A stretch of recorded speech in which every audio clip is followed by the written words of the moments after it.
The municipality of North Cypress-Langford is located to the south of Neepawa, bordering the town on three sides and stretching south past Carberry as far as Shiloh to the west and Edrins to the east. Total population for the area is 2,860, with a land area of 1,762 square kilometers within 6 wards. While there were a lot of planning matters to clean up on the agenda, the North Cypress-Langford Council focused on 2 other main topics at their November meeting. First was the perennial issue of doctors, which has been plaguing the community for some time. The community and the RHA have tried several methods to recruit doctors to work in the community, including going through private recruitment services.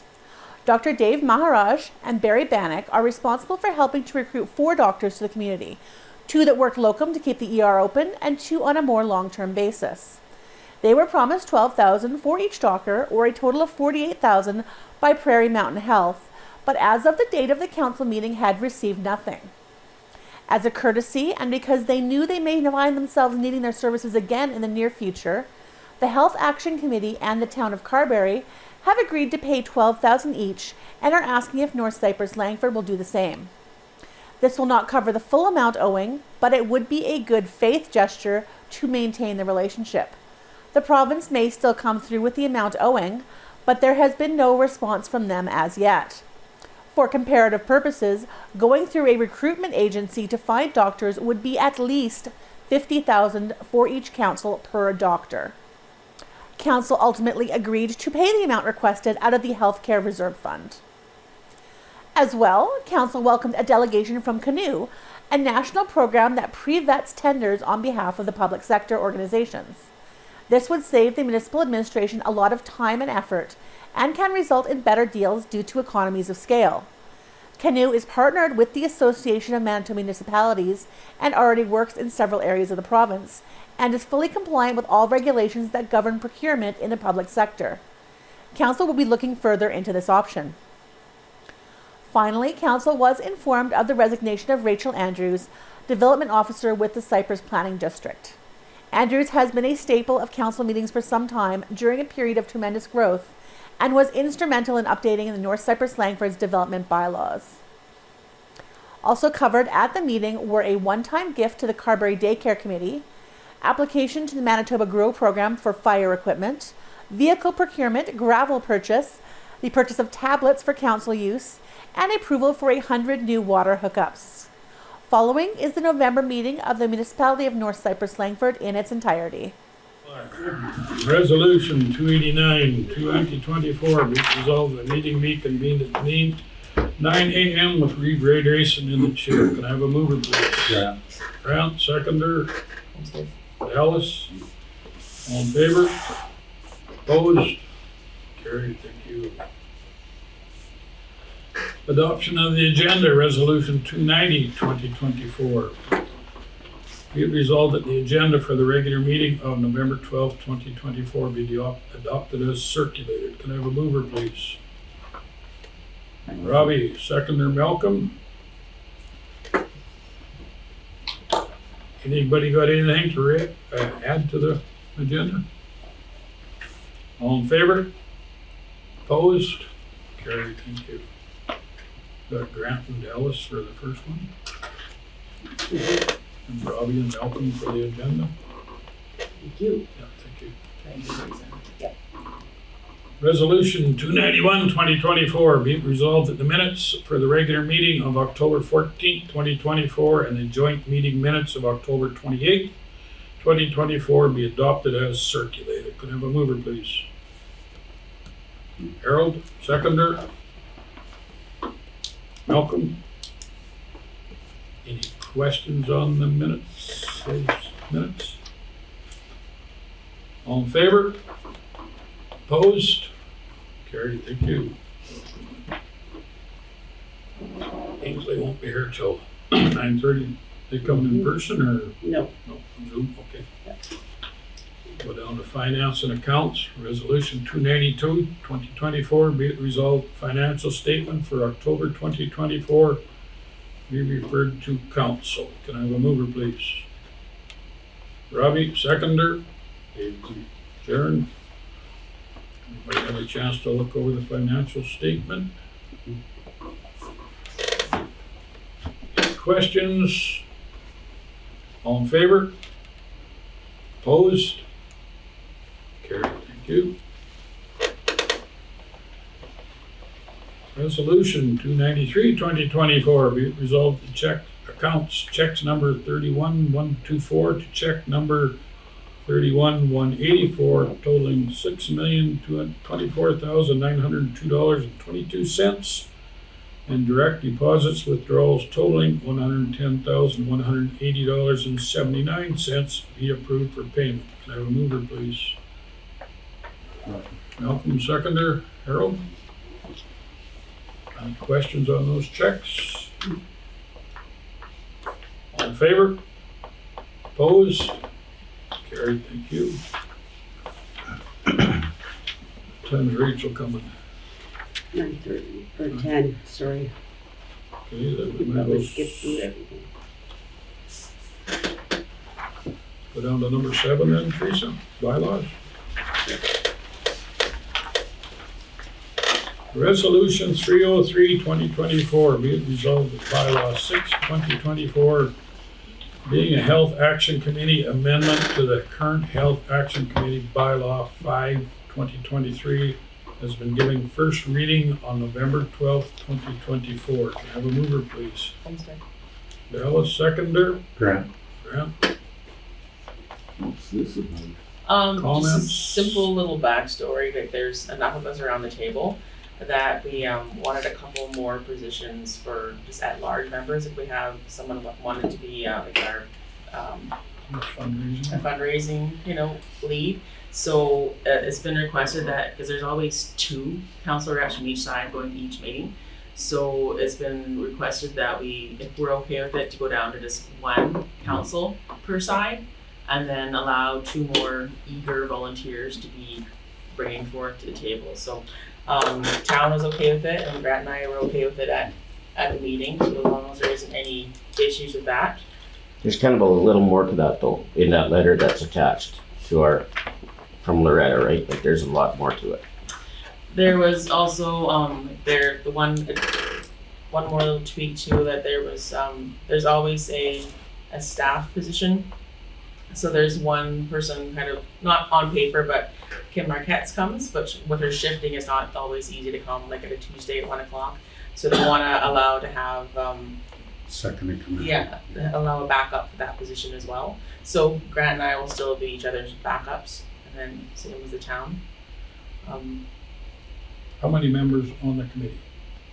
Basically, Pardon? here be 9 right now. And we're going down to 7. To 7? As long as it's an odd number, yeah. And Donna McIntosh wants off. She's gone, she's replaced? Yeah. we have a girl, and she's really keen for finance. But that's the person in here that in that letter for fundraising, right? Yeah. She's gonna be a firecracker. She's lovely, but she has actually stepped back just this last week. Oh, Yeah. she? Yeah, but she's put some amazing actions into play, Yeah. and it'll be easy enough to follow up with it. She's got great ideas, and I think she'll still be a source we can touch base on. She'll be a member at large, correct? Or no? I believe so, yeah, but she's not gonna be able to be as involved. But she had some amazing ideas for fundraising. I'm confused here, like any other committee, we only have one counselor. Well, that's one why backup. that's why it That's makes what we sense. went That's to. what we're going to. We had 2 council members going from each. So that is the additional going 2, is that we're having 1 in the backups to allow some more flexibility to have other positions. It just made sense to us too, so. Different voting members. Yeah. They're taking the 2-way and bringing in other people to vote. Any other comments, questions So on how that? did that end up that requiring 2 ended up in the committee's bylaws? That's just, it was there before I joined. It's been there. When I was on the action committee, we only ever had 1 counselor showing up. It was the same as any other committee. When did that change? Loretta Oliver took over as chair a couple months back, and she was going through all of her paperwork for due diligence and happened to come across that this is the way it is, and do we want it that way, and suggestions, so this is what's come about it. So either way, I think it makes sense, and So whatever it was in the past, going forward, it's one council. Yeah. Yes, so we need to decide who wants to be lead though. it's up to you, you got a full plate, Dallas, it's, if you don't want it, okay. I'm either way is fine, but if you have more flexibility and can make it, then that's good. Yeah, Okay. no, I prefer Okay. Dallas, you're very elegant. Like, if you could take. I can probably, it's only once a month I can do it. If you want to back up. Sure, I'll be your alternative. You can have calving season. Okay. You can have calving season. Okay. Deal. Okay, any more discussion on that then? No. I think it's Yeah. a good no, it- idea to it go makes down to sense, the one, yeah. Absolutely. Okay, all in favor? Opposed? Carried, thank you. Unfinished business, resolution 304, 2024, be it resolved that council approve the joint procurement policy as presented. Can I have a mover, please? Malcolm, seconder, Homestead. Dallas. Comments? Someone changed it. So the reason we did this was because it was adding joint services. Joint services technically never had Oh, procurement because it's a new, so this is Oh, just giving her authorities to spend and laying out what was stated at the, So this just happened from the last joint meeting, yes, Yeah. and that's all they're giving her for approval? yes. And what was that figure? 500 to 2,000, as long as she has two quotes. And then 3,000 to 10,000 must have the board committee approval, of three quotes. And 10,000 above, of course, that has to go to the municipalities. Yeah. Any questions? All in favor? Opposed? Carried, thank you. Resolution 305, 2024, be it resolved that council approve a granting a one-time gift of $1,000 per council to the Carberry Daycare Committee as recommended by the joint committee. I have a mover, please. Dallas and Robbie? Any comments on questions? I request to just come forward just as they're trying to get their fundraising efforts going, that if they're, instead of giving well, technically it's cash, but it's, or is it, I thought it was kind of in lieu of, Rental. yeah, it's like free rental of facilities used for functions. It's not just like cash thrown at the pot. It's just yeah, that's what I remember from the meeting, right? Teresa? It was, It's in, so they had requested free rent, yeah, and by giving free rent, you're setting some precedents. Yep. So, it was discussed that possibly we give a $1,000 grant per council, and they do what they wish with to start up their daycare. toward, yeah.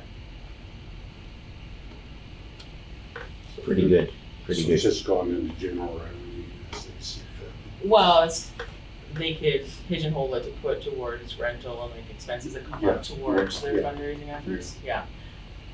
I'm okay with it. Yeah, it was tricky, didn't want to set a precedent for, but it's, it is a subcommittee, basically, like it's, I sit on it and we're fundraising to get some, pick up money to start getting some grants for putting up a new daycare, so. But if something like that happened in North End, would do something similar. Oh, I'm Yeah, sure. it has to be.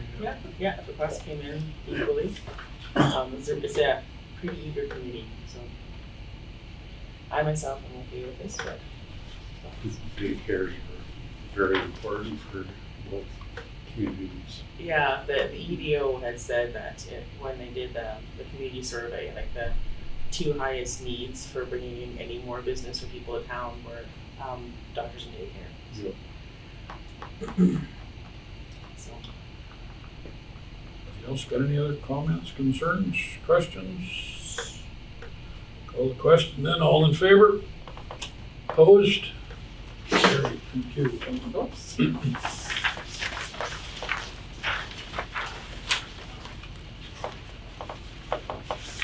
Resolution 306, 2024, be it resolved that council agreed to pay $12,000 total to Dr. Dave Marasha and Barry Bennick as appreciation for their efforts in securing positions to reopen the emergency department at Carberry Plains Health Center.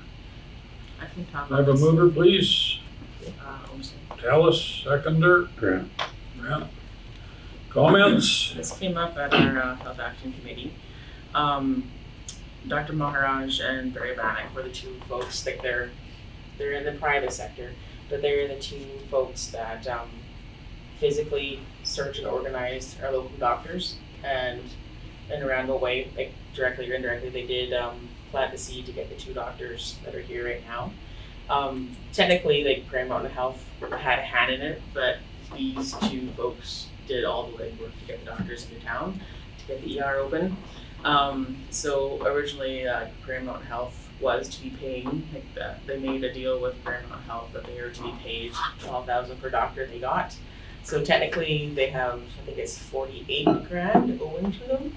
So it came up as a request at Health Action that if the town and Health Action Committee and us were willing to pay for the recruitment of one doctor each, because these guys have been waiting for money for months and months and months and months and months.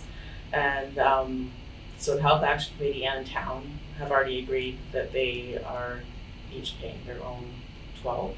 So it came as a request to us, like I think that they're still gonna try to get money out of the province, but I don't know if and when that could happen. So as a courtesy, because these guys they've done amazing things, and I still like to keep them kind of in our back pocket, because the recruitment process won't end. Like, we'll still need to keep having these doctors coming to town. So, but yeah, so it came in kind of after the fact. So we were requesting, contracts we made up that, if we ever think it's gonna happen again, but we weren't supposed to be on the hook for this. So it came in as a request, not a bill, just saying, as a courtesy to these folks that have kept the ER open, would we be willing to put in for the one doctor? And in comparison, when we were thinking about having to go through Waterford recruiting, I think the bill was gonna be at least 50,000. 150. Yeah, it was gonna be at least 50 per council per doctor to get into town. So 12,000 is kind of a drop in the bucket in comparison, but I know it's an unexpected 12,000, so. Yeah. Where does our RHA and then Prairie Mountain Health pick up their end? And Oh, I know. they're the ones that are supposed to be doing this, not us. I know. Yes. And that's- our previous that's- MLAs told us, don't get into this kind of hassle. I know we wanna get doctors, but Is there a chance that the province would come through with money eventually? There's a chance. Would we There's get, no updates. When we asked for updates, there wasn't any updates available. They said it's the bill's been submitted or something like that. It was Yes. I guess it doesn't, I mean, you look at either way, whether we get reimbursed or not, we're still gonna be paying eventually. Like, it just, where does this money come from? Do we have money? Yeah, we got 37,000 in the kitty. That's where it would come from. Yes. I like Grant and I have had a bit to do with these guys, and I've had some lunches after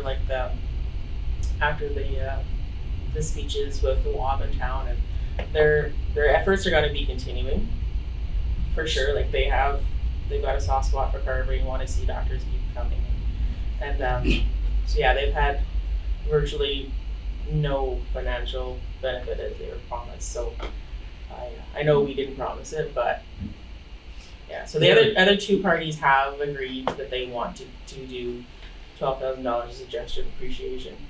So it's just whether or not we want to, and I guess we could put in the stipulation that, if they did get paid, you can request to be compensated. compensated back, but the other two have not put in that stipulation. They're just agreeing to pay for the one. Basically, Dr. Murad, I feel, is dealing with this. We didn't have Barry Band come in. We would never got 2 doctors here right now. That's all. It was their work that forced the, not forced, that's a bad word, their due diligence and the pressure. We would never got 2 doctors here in Carberry. And we're retaining their services because the contract is only to 2027 Yeah, these on doctors are. these 2 doctors, which doesn't seem like a long ways away. And there is some more news that Dallas and I can't say right now, but they There's want still some potential positive. potential positivity coming to Carberry, but we can't announce that today. But anyway, I feel they're on our team. And Who that's do they work for in the first place? Themselves. themselves. They're just their own consulting company. No, No. he is a doctor. So he is Maharaj is a doctor, and, full-time doctor. They used to be involved in the Lead City Clinic, and they sold out from that. Like they're just sole entrepreneurs, and he's a Dr. Raj is a doctor. I think they're running Western Medical Clinic now. Are they not? I'm not sure. Well, Sorry, I would imagine that RHA has got their own problems recruiting with the hospital in Ipoh and Brandon, trying to fill spots themselves, let alone come to small town Carberry. Exactly.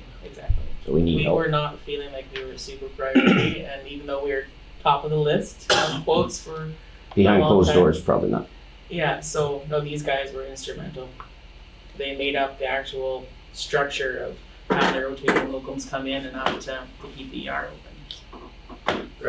The question I have, maybe we should draft a letter to the federal government and ask them, are they gonna come through or not? We have that option too, because like it's pathetic what they promised and what they didn't deliver.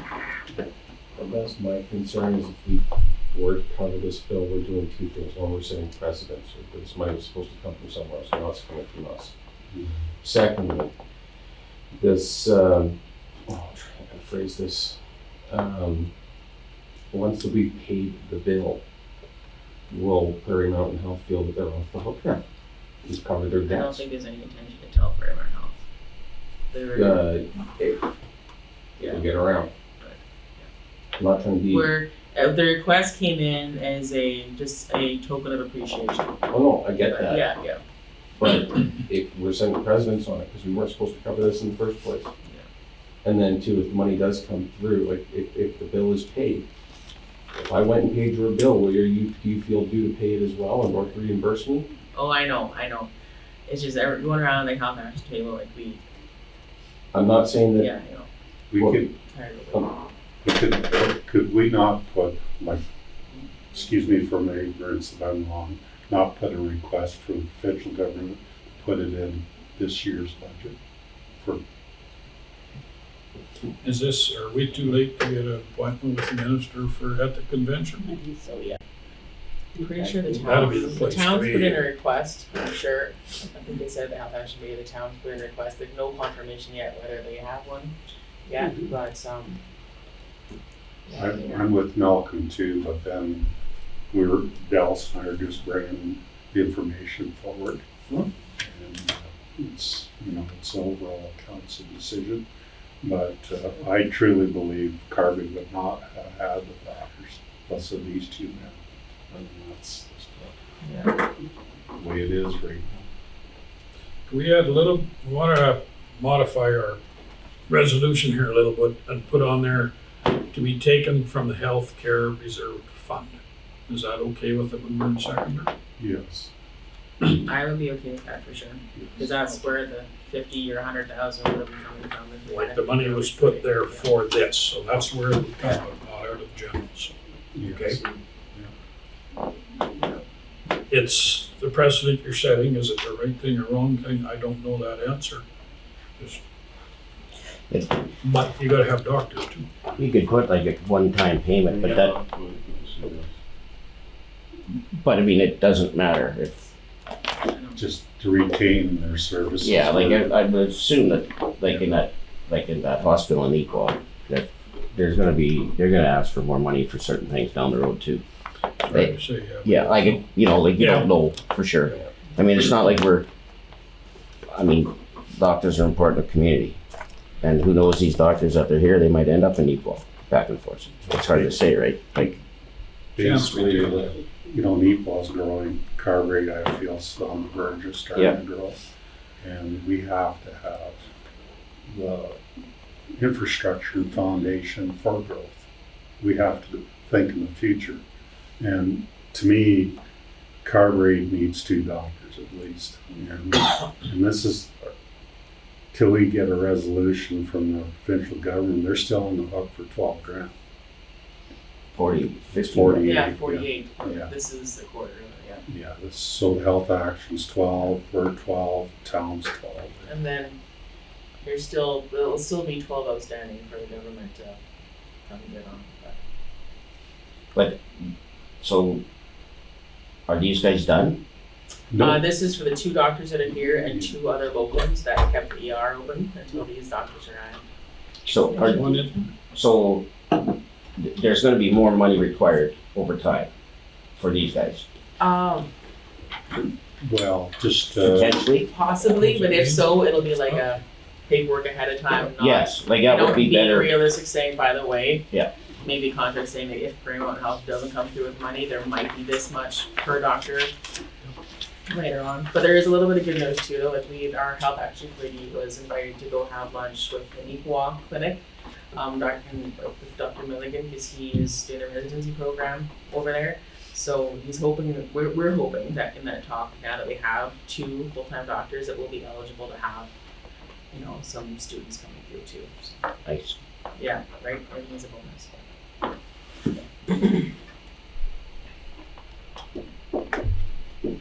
So this is just, they've never really billed us though, have they? We're We just have doing not this been on billed. on good faith, Yeah. giving them the money. Basically, Yeah. So why haven't we should have a bill to record this, should we not? It should be, you don't just give money on good faith here, we gotta have a bill from them, do we not? Or should we not? there should be some record of it, has to be record for our There's gotta books. be something there, So do like, we do the letter then, asking if there is intention to pay this year or next year? And, depending on that answer, when we get it months from now. Is that from the committee or to RHA, or is that from the doctors themselves? Like, if the doctors have a contract, then they're gonna give you receipt. Like, they have to account for that themselves, correct? we don't have to, well, they gotta give us a receipt for something. Yeah. Like, it's not, our receipt right now wouldn't come from RHA. No. We're gonna ask for it, No, but as long as these guys, like, if it's their business, then they have to give us a receipt. You have to. And there's gonna be GST on it. I make the suggestion that we table this until the next meeting and then we get more information. I don't, And then we would submit a letter of request. Or do you want to vote on this? I'm Tell okay them with how that. they wanna go with it, you know? Can we not mark this letter to the provincial government as urgent? Or no? You can, But but that's. not that it's going it's to going to make make a a difference. Anything, Don't mean nothing. And this is a request in kind from Health Action, is it not? This is not the doctors requesting it. It's the Health Action Committee. So to ask them to yeah, write an invoice for that, Dr. I McNamara just on wonder. just been informing, you know, They're getting a little antsy. informing Yeah. Ray that, you know, by the way, they still haven't paid us, so. We are covering definitely a request from, or what the provincial government stated to them. And I don't think there was nothing in writing, right, Yeah. I don't know, I know there was a contract, at the meeting they said it was agreed upon between PMH and Dr. Maharaj and Ray that was gonna be the 12,000 per doctor recruited. But we did ask Grady if he Has a copy. has a copy of that, or if we can request that copy from Barry. I think. Yeah, that might be a better. If, you know, if you at least have a copy of the contract, and then we can forward it to PMH and say, you know, please let us know your current intentions, so there's gonna be, I'm not gonna say option, just say, is it this budget year or next that either the doctors will be paid for the recruiting? Is there any guarantee out of these people, if these ones leave early, who's gonna give us the money back? Well, they're in contract right now, it's at 27. But they can break that anytime they do, doctors. Yeah, I never read the. Like, is there any real guarantee that these are gonna stay for the full length of this contract? Otherwise, Have you ever seen the contract with us? No one has. I think we've requested their contracts, but we've said no, it's up to the doctors to share them with us. So I think we're hoping to look at their contracts just to, because I really don't even know if we were told that their contract or like paper service or sort of, I forget the wording there, but yeah, that's but I know their long-term contract is ending in 27, so. I know, and then this cash isn't going to the doctors themselves that are operating, like, so if they No, left. this is going to yeah, these that is, yeah. So then, I don't think that would be in the guarantee they're staying, that's just the amount of hours put in tracking down these doctors and. but if we pay $12,000 and the other ones pay $12,000 and each one of these doctors up and walk in a year, it's getting pretty pricey for a year's service. Like, you'd think they would be something. They're trying to guarantee these doctors for us. It's great to get them, yes, and I hope they stay. But if they walk within that time period and we're paying for a job to be done, we want to get 1/3 of the job done, are they going to give us 2/3 of the money back? It's kind of how you think of it too, because if the doctors do walk, we're gonna need these guys even quicker than we thought we were gonna need before, because Paramount Health just, as much as they had good intentions, they just did not have the efficiency that these two doctors did on. They don't have necessary human resources. No, to put the time help- and check in these help. people in the pool and. There's a deficit in Western Manitoba. Any other comments, questions then? You want to vote on this today then? I suggest we do. Call the question, all in favor? Opposed? Call that one carried then, thank you.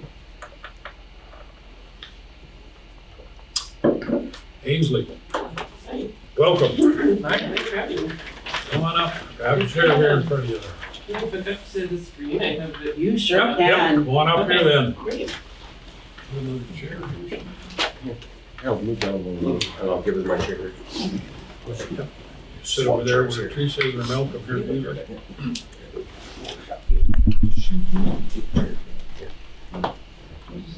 No, just move down. Just move down one and she can see.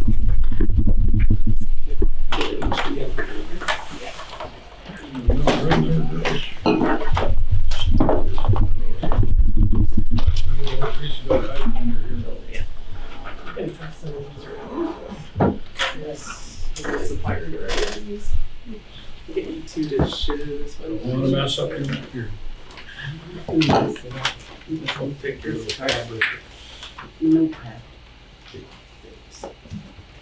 Yeah, if you want to share that one, I'll be showing everything on the screen also. Okay. Can we switch some of them? That is share. We'll see. So yeah, I'm not sure. Here, we'll go around the table first here. Start, Robbie, you want to introduce yourself? Morning, I'm Rob Vancouver, Ward 1.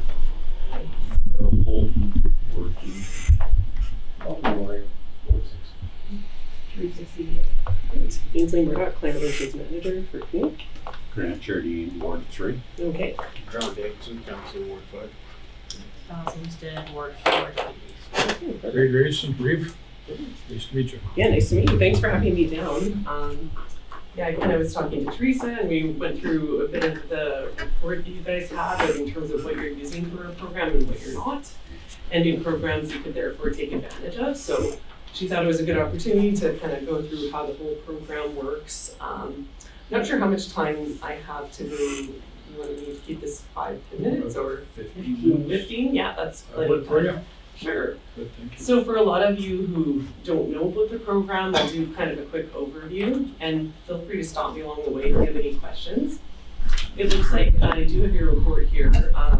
Looks like you're using like a BTS. There's no purchases for Caltari this year. And there's one purchase for John Deere, 110,000. Yeah, like that. So that might be for some kind of piece of it, maybe skid steer or something. What was that for?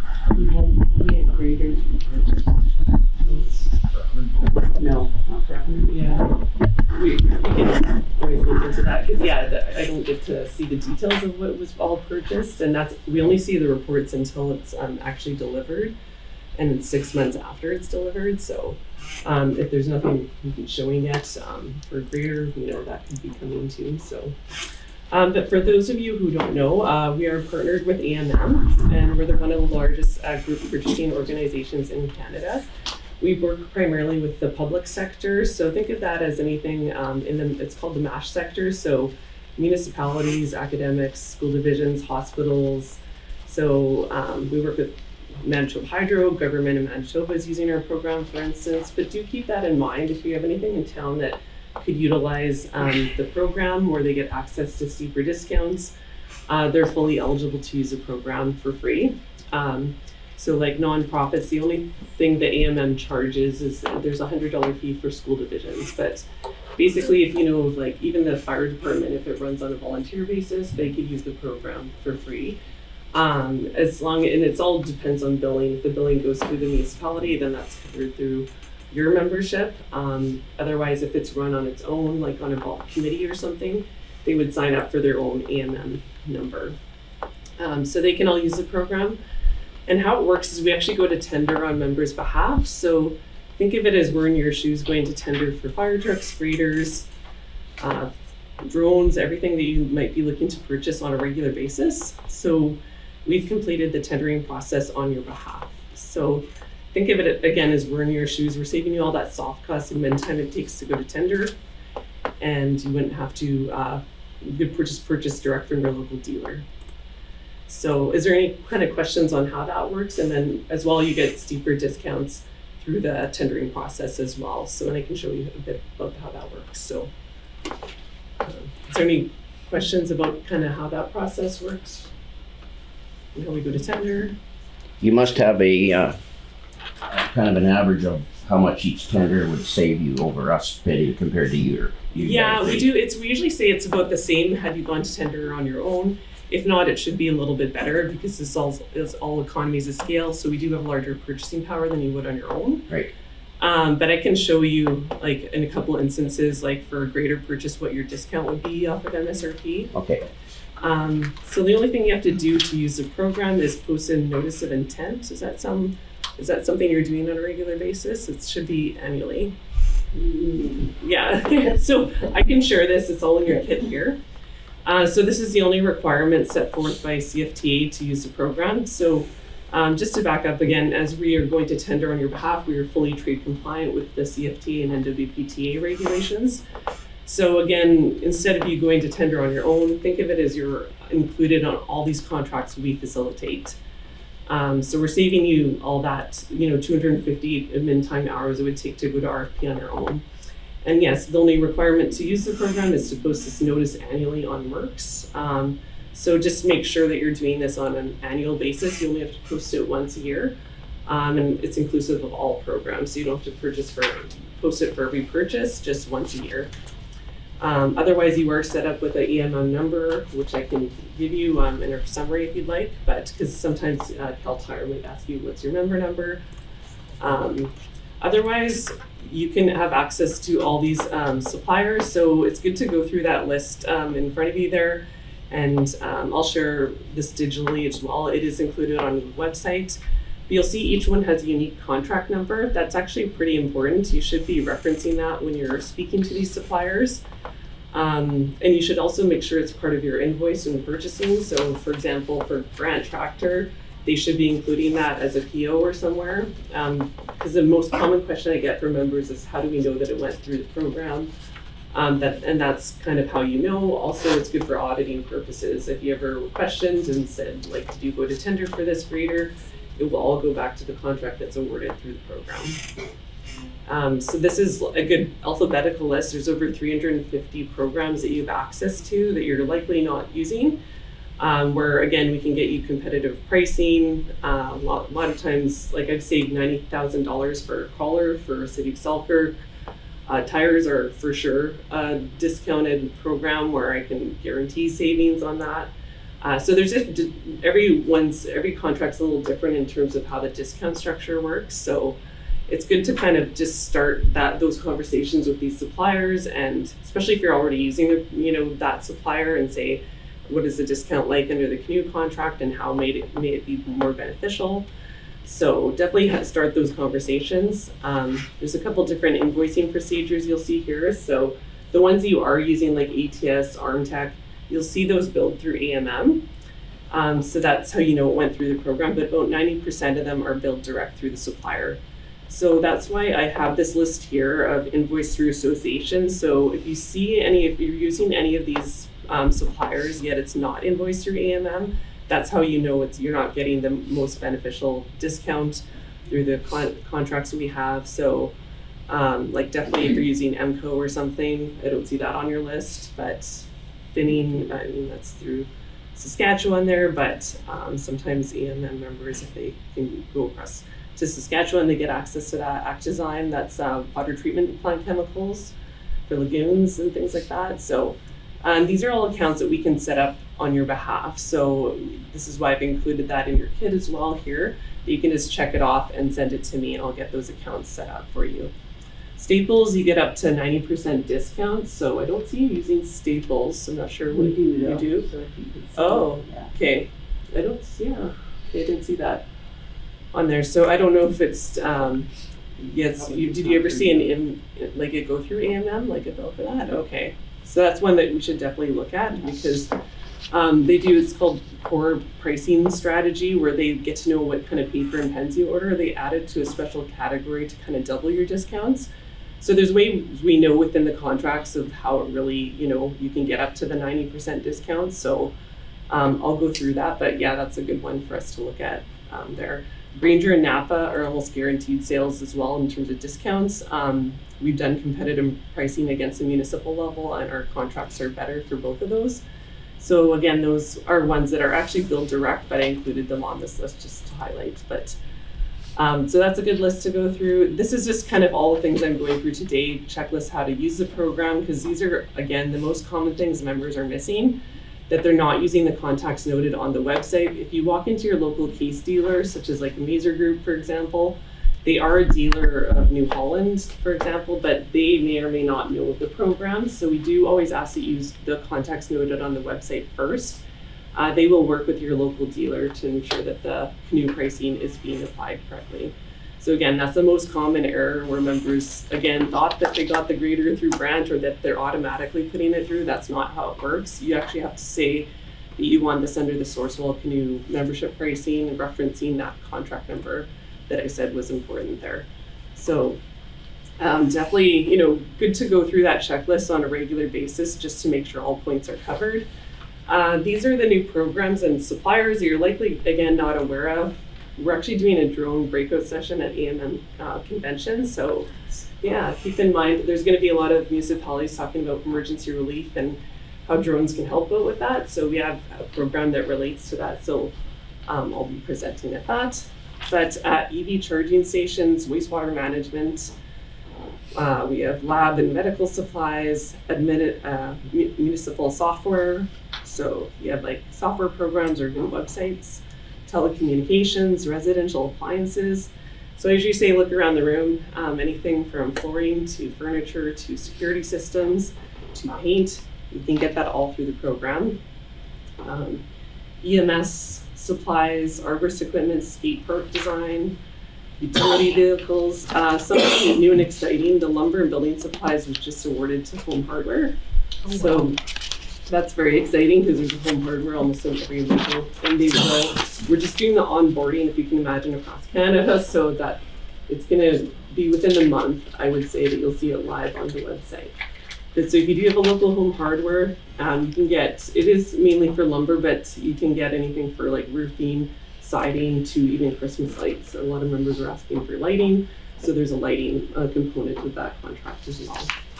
So that's something, job order contracting. So think of that as like electrical or plumbers or contracting out of services.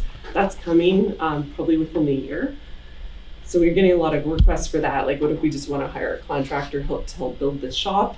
That'll be coming as well. Firefighting apparatus, equipment, and PPE. So we have a SCBA program connected to firefighting. Many contracts that relate to firefighting. So definitely share this with your fire chief. We have 3 tracks that can help them. And again, Killarney Told Mountain just purchased a fire truck through the program, and they wrote about it in the newspaper, just saying it was the most competitive price. They got it in a way quicker turnaround than the usual 3 years sometimes it takes. So a lot of times we're able to access inventory through our national accounts a lot of times quicker than you could get on your own. So we have saved a lot of members like time and money purchasing fire trucks. So Are you presenting it today? at Carberry, Yeah. yeah. So So they have a fire department under their wing, okay, so that, and they are looking at a truck right now. Oh, okay. So that would be good to yeah. bring forward. Yeah, and if it falls under one of our suppliers, like they could totally just purchase direct. It is meant to be built to spec, so fire trucks are kind of a unique purchase. So they're actually, you can get used equipment, you can trade in equipment, you can lease equipment. It's pretty open-ended once you work with the suppliers. So yeah, keep that in mind. But I'll just show you quickly how to where to find discounts and how to use the website, because again, this is all the information can be found here. If you sort by programs and click on Manitoba, so we are fully across Canada, so make sure that's selected. So again, I was talking about Mazer Group. You won't see them on the list, but if you click on the agriculture equipment, so John Deere, that would be like Enns Brothers is a local dealer. Again, if you walk into Enns Brothers, they may know the contracts by now, but again, don't just assume that. It's always a good idea, even if you are working with Enns Brothers, Miles is your main contact, just to make sure that they're, quoting you correctly. They should be referencing that contract number. You can actually view the RFP and evaluation summary here. So I always get a question like, why is Fort Garry Fire Truck not on the program? They actually put in a bid, and you can see how it was evaluated and based on what criteria. So just a quick question. yeah. Say we're tendering out a tractor, we go on a John Deere case in Holland, we contact each of those people with with what we want. So you wouldn't go to tender if you're using our program. So you have to kind of choose one. We're basically doing that same process. We go to you and say we Yeah. need this tractor. Before you go to tender or even think about going to tender, come to us first to see if there's a solution that we can help you with. Because again, we've done that already. And these are the best possible options based on pricing, overall value. We look at a bunch of things, not just pricing. So yeah, and then we usually say choose one avenue or another. If you're like not seeing what you're looking for here, that's where you go to tender on your own outside of the program. But yeah, Okay. it's usually, that's where you can get kind of, it's called bid shopping if you're doing both at the same time. So definitely, come to us first, see if there's a solution where we could definitely save you time and money. And then, you can go from there. So again, Miles would be your contact for Enns Brothers, and for Mazer Group, it'd be Mike. But again, you'll see all these contacts noted. Please, again, the biggest takeaway from my meetings is use the contacts noted on the website. They will ensure the discounts are being provided correctly. But the best thing to do is go through this programs list. You'll see outside of the new programs I highlighted, almost anything that can help your municipality, from fuel to electrical to waterworks, like EV charging stations. We have park supplies, firefighting, so this is what I'll highlight with Carberry, that town there. So anything from boots, hoses to turnout gear, to air apparatus. We have fitness supplies and equipment. So if you have a playground, we have various suppliers for. If you would like to talk about that, probably Okay. after your time, I'll call Yeah. you, but there's 2 potential parks. Okay. There now, like a little one, but there's we're joint effort, the town and our MS subcommittee recruiting or fundraising for a splash park. Oh, Have perfect. you done splash Yes. park tenders? So that's part of the playground Yeah. program. Mhm. That's You'll see here, there's like 8 different suppliers that are part of this I program. was going through and circling a lot. There's a That's- lot, yeah. It's almost like, so even if Yeah. you don't find it, and I usually say like, you can't always keyword search it either, just Yeah. come to me if you don't know where to look. Because even Yeah. for parks, we actually have a parks supply program that's coming out that's directed to like provincial parks and things they may be purchasing. Then we have a playground, and then we also have a turfing, athletic turfing solution. They're all under 3 separate programs. So, and you'll see even like Staples is under 2 different programs because they have a contract for janitorial supplies as well as office supplies. So, lots to learn, but definitely if you go through the programs list, there's only 4 pages worth of this, but it's worth your time to just scroll through it to see the full extent of all the offerings. Of things, again, you're probably using, but maybe not getting the best price. So that's what we're kind of here to help with. And a lot of times we can do cost analysis for you. So fuel is one that I'm doing various cost fuel analysis for. If you're using Co-op, for example, we work with Petro and Esso. We would do a cost comparison on that same data purchase, just to see if there is any, what the benefits of savings would be. So you can actually calculate based on that time period what the savings would be. So the last part is I'll walk you through a grader purchase so you can see where the discounts can be found. So let's say you're purchasing a grader. If you go to heavy construction equipment program, again, you can have your choice of who you want to work with. Normally when you go to RFP, it's based on, you can't have preference. So with our program, the pre-vetting evaluation criteria has been done on your behalf. So again, these are all pre-tendered, pre-awarded contracts, standing offers that are ready to go. Meaning that if you want to work directly with John Deere and get one quote through John Deere, that's totally trade compliant through the program. So you can do that. Or like your question before, you can get multiple, like 3 quotes all under the program. Members get stuck on we need our 3 quotes as part of our procurement policy. Think of it as these are your 3 quotes that you've actually done through the tendering process. So that being said, you can still get 3 quotes all under the program. But let's say, do you guys usually work with John Deere or? Both John Deere and Cat. Okay. So for example, let's say you're purchasing a grader or a dump truck excavator, and you just wanted to look at what the discounts would be off of MSRP. If you copy and paste this paragraph or this contract number into a new web browser, if you hear the word Sourcewell, that's one and the same as Canoe. We're the Canadian equivalent. So that's where this contract exists here. So we do have a lot of this information on our website. What isn't included is the pricing. So that's why I'm showing you this way. Again, all this contract details can be found on the website. If you go to pricing information, this will show you what discounts you'd be expected to see off of MSRP or list price. So backhoes, if you scroll down to graders, you'll see here it's about 43% minimum off of list price or MSRP. That's a pretty good discount. And that being said, this is like ceiling-based pricing, so this is the minimum discount, meaning you can negotiate and they could go up to 50, they could go up to 80% if they wanted, all through the program.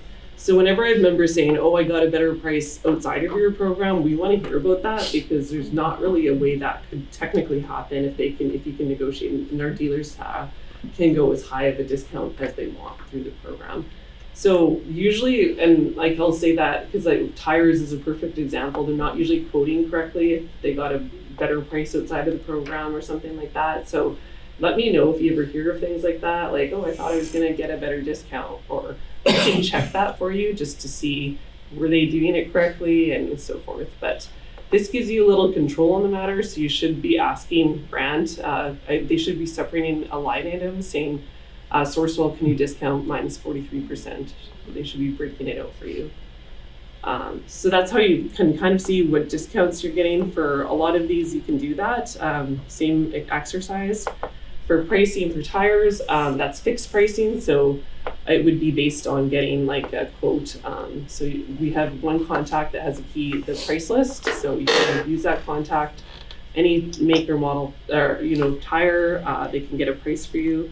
Now is the time to purchase tires. We have all these fall specials going on until end of November or December, and we have 8 different specials that I think I sent you there in that list. So Cal Tire, I see you haven't purchased this year, so definitely you're going to get a $375 rebate on top of the discount. Is that for greater tires as well? For greater tires, for commercial, for OTR, yeah. So basically any type of tire you'd be looking for, again. And I've never had a situation where I haven't saved money on tires. So again, it's one of those things where if you're not getting quoted correctly, or it's also making sure you're quoting apples to apples, not like an offshore tire to a Michelin. So plus those aren't the same tire, but you're gonna have better lifespan through the Michelin. So all these things we want to, if you can't get a hold of someone, just let me know. I'm here to work with you guys for price comparisons and just even helping with budgets and things like that. If you might be looking for that you can't find, we actually go to tender on members' behalf. There's a lot of time and warrant for it. So if you're not seeing something, let us know. There's a good chance we'll be tendering it. Pool chemicals is one that's coming out as well. So a lot of members are asking, what about just chemicals for pools? So that'll also be in the mix. But lots for you to go through. We'll kind of keep it at that and, open it up for questions if you guys have. I know there's lots to kind of go through, but it's good to kind of go through that list, check off which ones you're like, Kubota we use all the time, for example. Go to that supplier contact and start that conversation to say, use you all the time, with a discount with the program or things like that. Can help you out with, so. Any questions, comments, anybody? Just, can you add just local suppliers? Yeah. So they'd be dealers, again, you won't see them on the list there, but Enns Brothers, the local home hardware would be part of it shortly. Mazer Group would be a dealer of New Holland. Right. We support local whenever possible, even tires. So let's say you have a local tire shop in town. We do work with Found Tire and Cal Tire. Those are where you're gonna get the biggest discounts, but we can process national accounts. If they process national accounts with Michelin or Goodyear, then they can have access to your pricing, like if you had a local mom and pop shop or something like that. Yeah. So a lot of ways we can help. How does it work with contractors? With contractors, so we, so that's coming soon where we are getting, it's called job order contracting. You'll see that coming in the next year or so. They're trying it out in Ontario. It's going really well. So it'll come to the East Coast and then Winnipeg eventually. Right now, let's say if you're working with a contractor, as long as the billing would go through the municipality, that's all we care about. You could still be working with a contractor and let's say the supplies or whatever you're ordering somehow gets billed through the municipality, that's acceptable. Contractors would be for profit then, so they can use the program, but if you're asking could we use job order contracting for hiring out a contractor or electrician, that is coming, and then you'll see that probably within a year or so. So, and they're actually doing it based on location, so it'll be a pre-qualification list. If this is the contractors we pre-vetted, and So, for an example, if we wanted to buy, say, a piece of equipment like a mower or something, Schulte mower or whatever, so if we use that number and called the supplier and said, here's our number, we need a new mower, they would give us their best price with the discount off of it? Yeah, they would through the contract. Considered Yeah.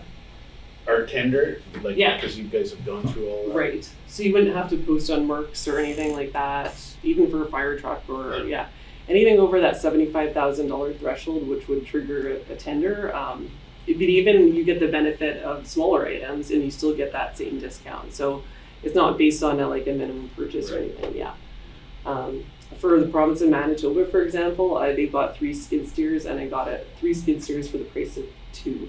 So they got basically they said they got a whole 3 skid steers, and that was through Roughside Country Equipment in Swan River, and that's a dealer, I believe. So anyways, they've had a really good experience with some of the contracts as well. So Yeah, definitely use the contacts noted. They'll direct you to that local dealer, like Little Mountain Service, for example. You won't see them on there, but if they're affiliated and they sell that brand, they can likely use this program as well. You could purchase from them. So. I can see us getting into a little can of worms here locally. Locally? Okay. You have two suppliers and one's on this. Yeah. Because I'll give you a little explanation. Several years ago, the local contractors here all refused to have anything to do with the town of Carberry. Okay. And yeah, they maybe saved a little taking a job from a contractor from outside of town, but the town found themselves in a real mess. Mm-hmm. Because yeah, they came in and did that big job, but when there was suddenly little jobs, they asked the contractors to come in and tendered it out. They got no tenders. They absolutely refused to do anything in town because of this mess with outside contractor, and it ended up costing the town a lot because they had to do all their own work. Yeah. And we have to be very careful when you do this, especially with local, like you're talking about Home Hardware. Home Hardware is not the only lumber supplier in Carberry, and you start Home Hardware, there could be some major. We usually say like it's a good mix of things where you could like look at it for some options yet still use local for like even tires is a perfect example. If you could purchase the tires but they could do the install. Another thing to note is you can't have local preference. That's against trade regulations. So I know, and I've had mayors even say, and I totally get where you're coming from, where you have to, you want to support local whenever possible, but just be mindful of that too, that it has to be open, transparent process through the trade agreements. So, we do support local whenever possible. And if it is connected to one of our suppliers, we'll make sure that it's going through that dealer. But, or locally, smaller towns, even if the smallest dealer, they could participate in our RFPs. So keep that noted. If they are like, why didn't we get a process to bid? They actually did through the RFP process for one. Secondary, we do have ways that they can join the program when it's up for renewal. So definitely encourage them to come to us and see where they can get on the program. So it is a mix though, yeah. Just another silly question. The program, can we participate in some of the program but still tender out things on ourselves? For sure, yeah. Well, it's completely voluntary. Okay. So you don't have to use the program. You can use it for some things and not the other. Definitely we don't have aggregates. We used to have a program that related to that, but you'd still be for like building a bridge or something. Yeah. You'd still go to tender for that. But we usually say before, you go to tender, come to us first, even if you're not sure if it's under the program. A lot of ways we can help. We do have a bridge and a box solution through Armtech even. But yeah, like a lot of ways that there are connections to our contracts that you can use. We're actually building a bookmobile project for South Interlake Regional Library. They're using a third-party vendor that's not even included on our contracts, but our contract allows for that.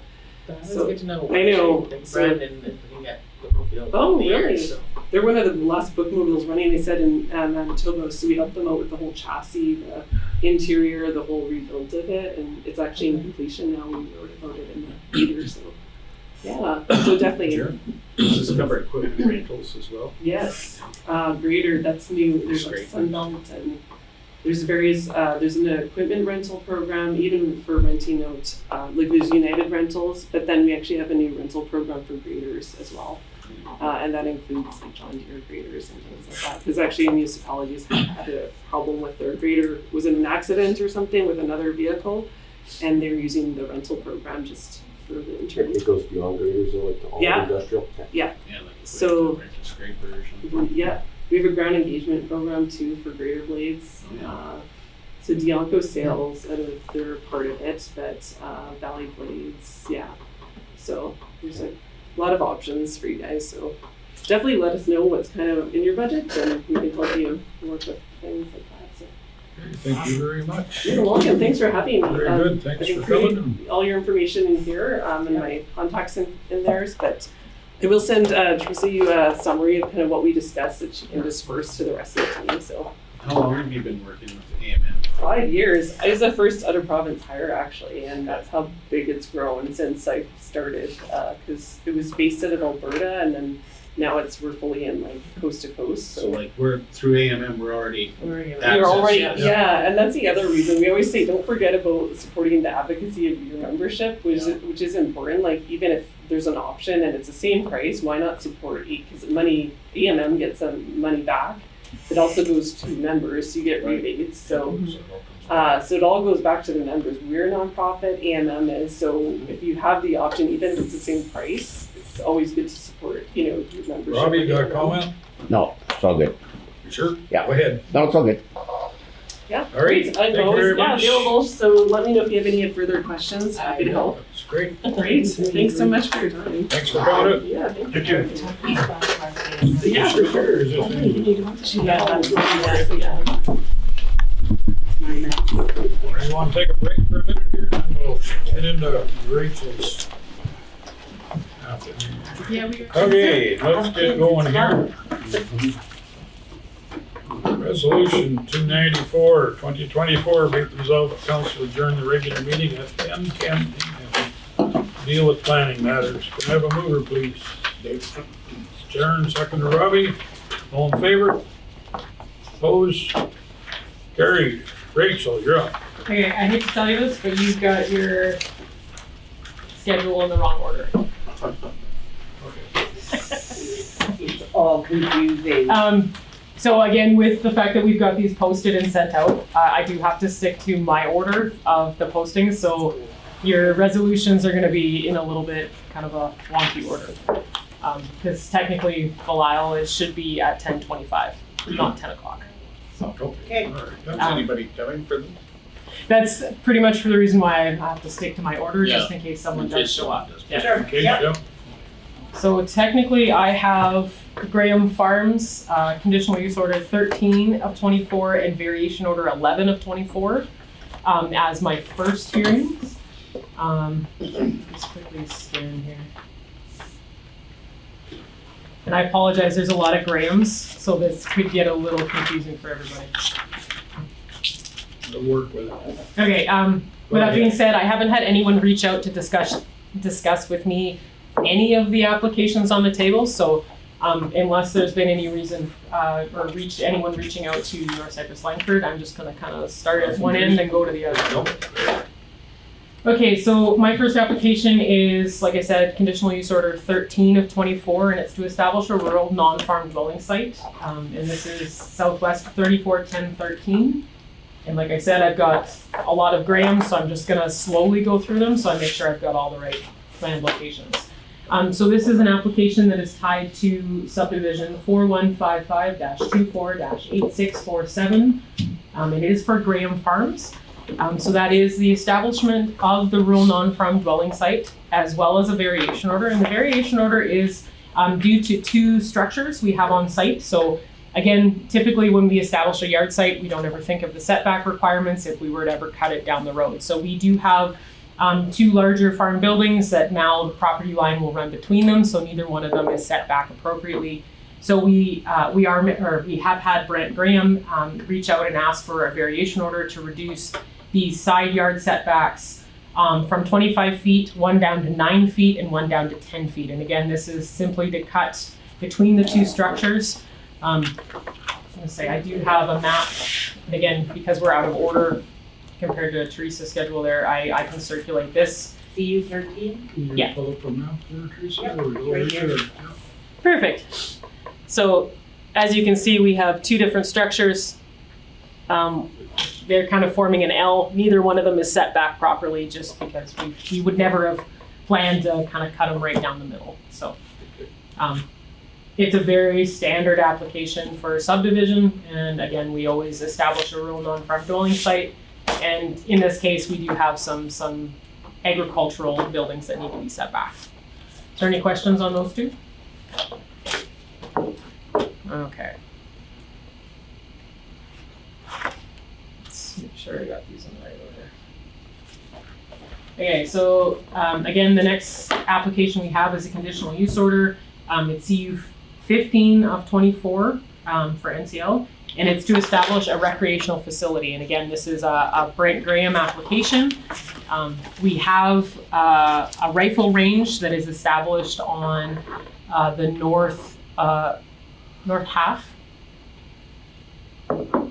northwest quarter, sorry, of 321013. This is just in the Melbourne area. It's been established for many years. At the time that they originally established it, it wasn't a requirement to have a conditional use order for a recreational facility. He did receive approval in a letter from council, but in our new zoning bylaw, we do have to have a conditional use order established. So this is the reason for this application. And it is an active live subdivision that you guys have already approved, and that is 4155-24-8648. Again, we had listed out a condition, or council had listed out a condition of access agreement, because we don't have an actual roadway or a road allowance that really goes out to this property. So in order to establish the recreational facility, we do have to have some sort of caveat attached to the land. He did submit a letter that I will submit out to community planning to determine whether or not it is acceptable. And then we can proceed in that direction as well. So, any questions on that one? That one's pretty straightforward as well. Straightforward, yeah, thank you.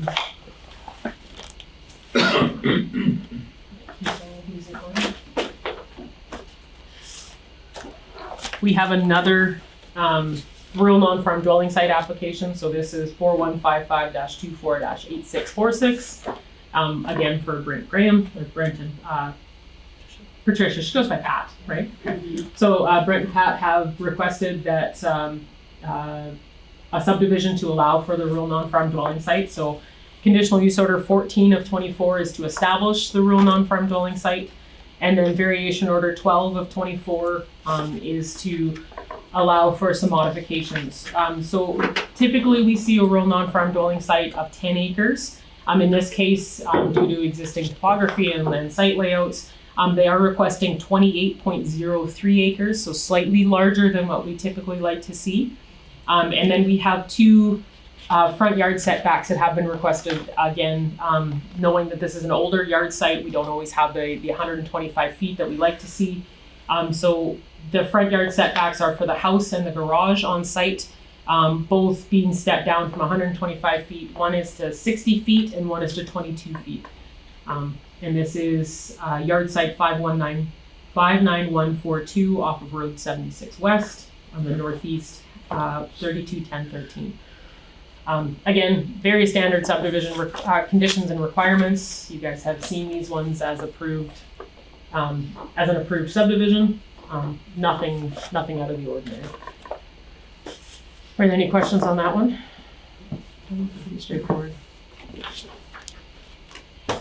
I hope that in the future, community planning doesn't send out 3 subdivisions back to back with all of the same names and locations roughly, because those were a little bit confusing. Is there any variation orders needed on that one? The last one? The last one, yes, we have a site size, so we're over the 10 acres, so we have to vary it to 28.03, and then the front yard setbacks for the house and the garage. One is stepping down from, or they're both 125 feet, or the requirement is, and one is stepping to 60, and then the other one is stepping to 20 something. Yeah. What did we see? Yeah, 22 feet. So they're a lot closer than we like to see them, but in the grand scheme of things, we don't typically ask someone to move a structure unless it's right in the right of way, or 0 feet. Especially with it being a house and a garage that they are planning on occupying. So those are the Grahams. Pretty quick here, so I can talk. Is it Belial? Is that how we say Chris's name? Okay. I always just call him Chisel Construction. So. Chisel, yeah. Chris Belial. So yeah. It's Chisel. So this was another subdivision that council had already reviewed and approved. It is northeast 30, 14, 15, but it's actually lot 3 of plan 6830. It is one of the larger existing lots in the Strawberry Lane subdivision. So he has a fair bit of land there.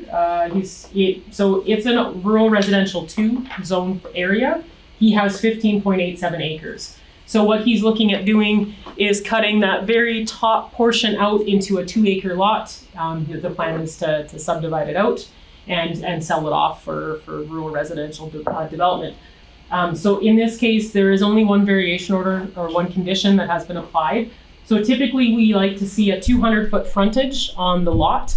Obviously with this irregular shape due to his existing yard site, and then there's actually a tree line that red line is sitting on.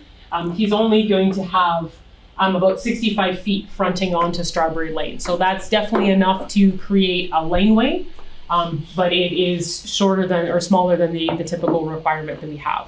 So What's he got for access into there? he will need a new approach. Where off of? So it'll be off of Strawberry Lane, so it will be kind of up in that top 65 feet there. Is there a ravine or a gully there? There's a ravine there, and his approach is right there where your arrow is. Yeah. There's a ravine and there's an approach there right close together. I guess you could make one off of there, I guess. But. Yeah, so the design intent is not to share his access.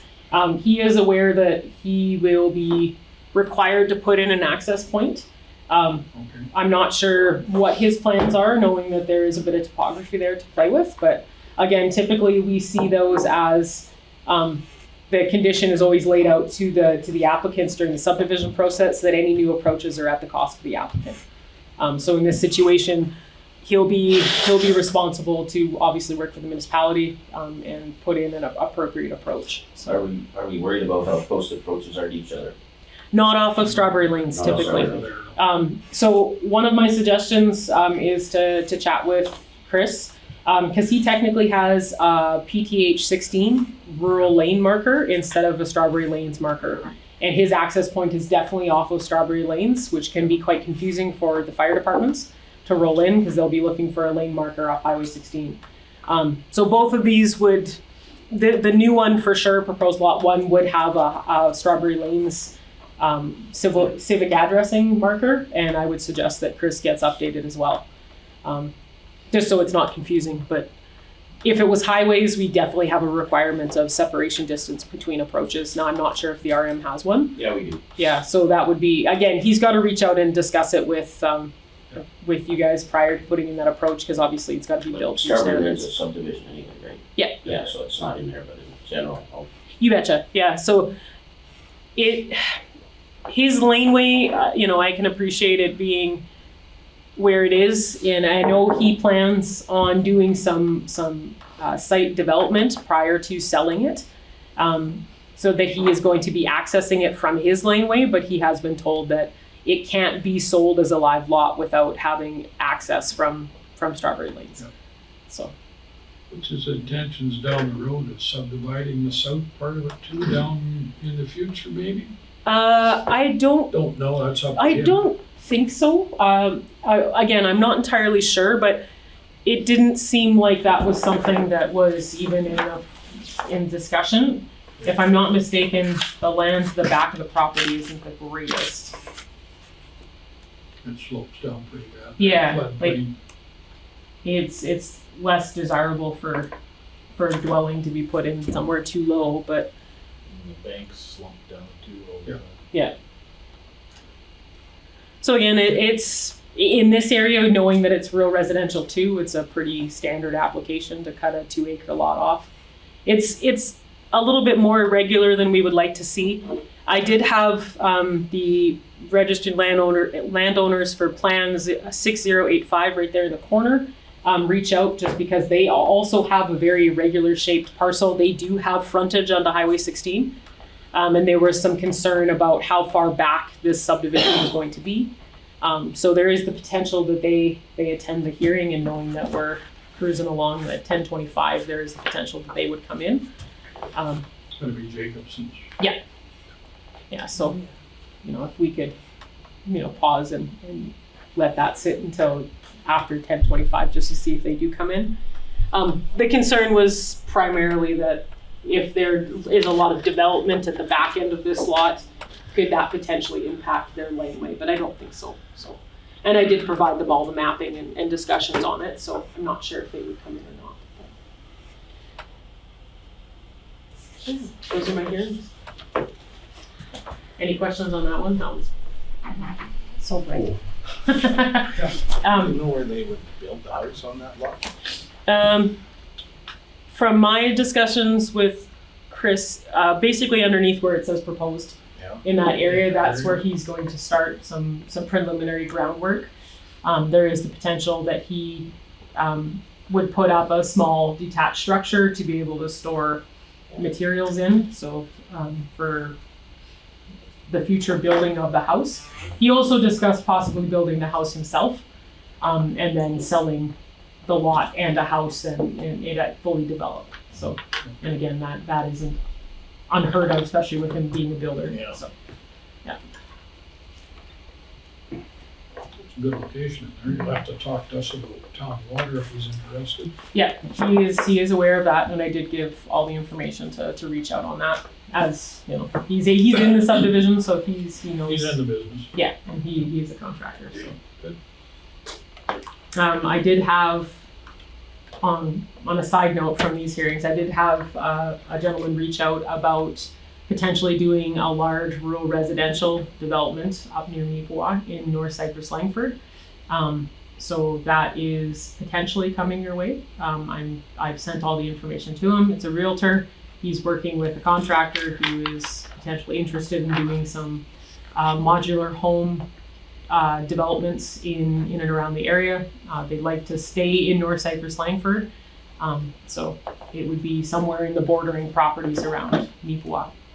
So if this comes live, obviously there'll be some work there, development plan amendment, zoning bylaw amendment, and then the subdivision application, but there is some potential there. So we do have a bit of land earmarked. That's the Wilson property that fronts onto Highway 60, and I did send them in the gentleman in that direction to have those discussions, just in case the group could work together and get something moving there, because obviously it's already designated as rural residential, so that eliminates one major step. So that could turn those lots or that land into live lots relatively quickly. So.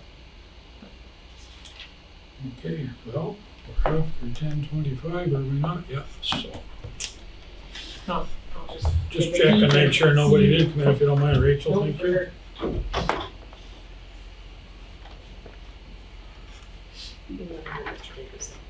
Pardon me? Yeah, Doesn't look like anything's here. okay, thank you very much for that. Resolution 295, 2024, be it resolved, the public hearing regarding a conditional use order and variation orders be adjourned at 10:26 a.m. and the regular meeting of council resume. Can I have a mover, please? Dallas, seconder. Malcolm. All in favor? Opposed? Carried, thank you very much. Who's got a good voice? I tried to keep them short, I apologize. We noticed.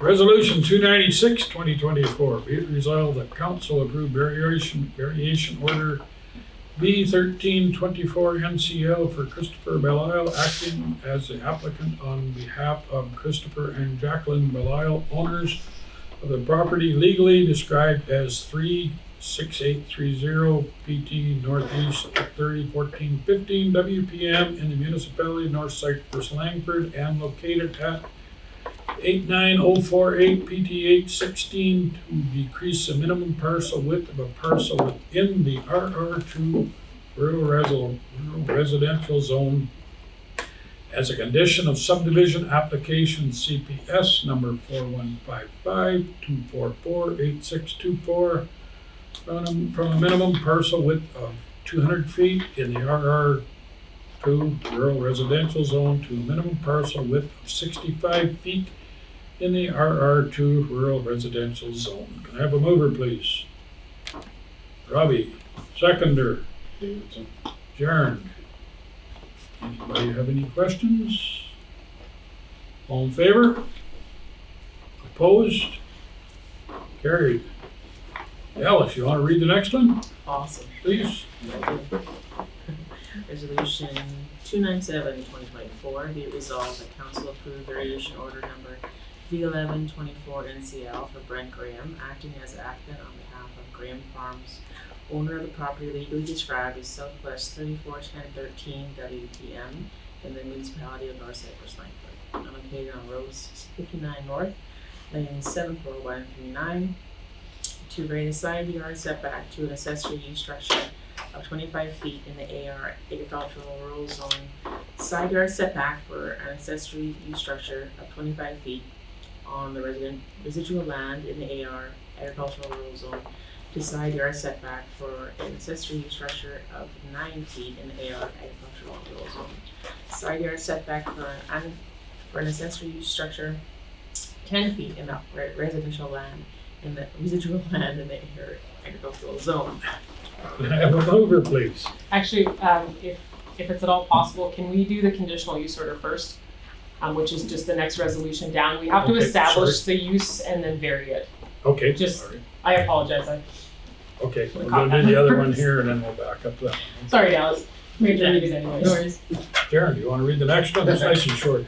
Alright, resolution number 298, 2024. Be it resolved that council approved conditional use order number 1524 NCL for Brent and Patricia Graham, owners of the property legally described as Northwest 321013, west of Prime Meridian in the Municipality of North Cypress-Langford and located northwest of Melbourne, Manitoba, north of PR 351, to establish an outdoor recreational facility under the new zoning bylaw 7/2022 within the AR agricultural rural zone. Can I have a mover for that motion, please? Harold? Seconder? Grant. Grant? Any questions on that one? All in favor? Opposed? Carried, thank you very much. Going back to the previous one that Dallas read, we have heard it. Can I have a mover for that resolution, please? Yeah. Harold and Malcolm, any questions on that? All in favor? Opposed? Carried, thank you. Grant, you're up. Do you mind reading the next one, please? Yeah. Okay. RES, what's that stand for? Resolution, sorry. Resolution 299-2024. Be it resolved that council approve conditional order number CU 14-24-NCL for Brent Graham, acting on behalf of Graham Farms, owners of the property legally described as southwest of 341213, west of the Prime Meridian in the Municipality of North Cypress-Langford, and located at Road 76 West, Lane 59142, to establish a rural non-farm dwelling site with the APR agricultural zone. I have a motion for that resolution, please. Robbie, seconder. Harold, just a correction there, you said 3412, it's 3410, but that was okay. It actually has to be northeast 321013. Oh, now we're changing. This is, I apologize, this is my biggest fear with all of these. 321013? Northeast 321013 for 14. Yeah. All right. Okay with that, Grant, then? Yeah, so that, we had originally discussed, Corey Elmhurst subdivision. So that had been discussed and the province did make notation that they were against the application. It came to your table, we discussed it, council had that decision to approve it with conditions. So he was sent a conditional approval letter with all of the conditions laid out. The province has come back and said that it does not meet the requirements and they will not, as the signing authority, allow it to continue. So they did formally reject the subdivision. So that was always something that Mr. Elmhurst was aware could happen. We gave him the benefit of the doubt as council and as the planning district to proceed with the subdivision application. There wasn't many conditions that would have been costly for him to have completed prior to receiving the formal rejection. I was under the understanding that the municipality had the final say, because that has been basically what we were told from day one. But it does seem that the province has final approval authority. What was their reasoning? There was no plan for development. So the fact that it is technically considered a landlocked parcel until he enters into a road agreement to develop that small portion of roadway. And he had no plans to develop it with a house or keep it in what they consider a livestock operation. So he would have to have a confined animal corral or a confined livestock operation for it to continue. Pasturing of animals doesn't meet their requirement. They need an animal confinement space, so he needs either winter animals or have a livestock manure management plan. So pasturing of animals doesn't necessarily fall in their category. And there was also comments in that letter that hunting doesn't classify as. Yes. So What reason why? he had originally discussed with community planning that he was planning on keeping it to hunt it. Now, as we saw earlier today, we can establish a recreational facility, but what we can't establish is recreational use. So to keep it and to subdivide it solely for the purpose of hunting wasn't something that the province deemed it didn't meet our requirements for the development plan. What if he wanted to subdivide and do it for conservation and go through like something like that? He could look at that option with Then he could still hunt on yeah, with conservation it, or or HC or something. yeah, he could look at those options.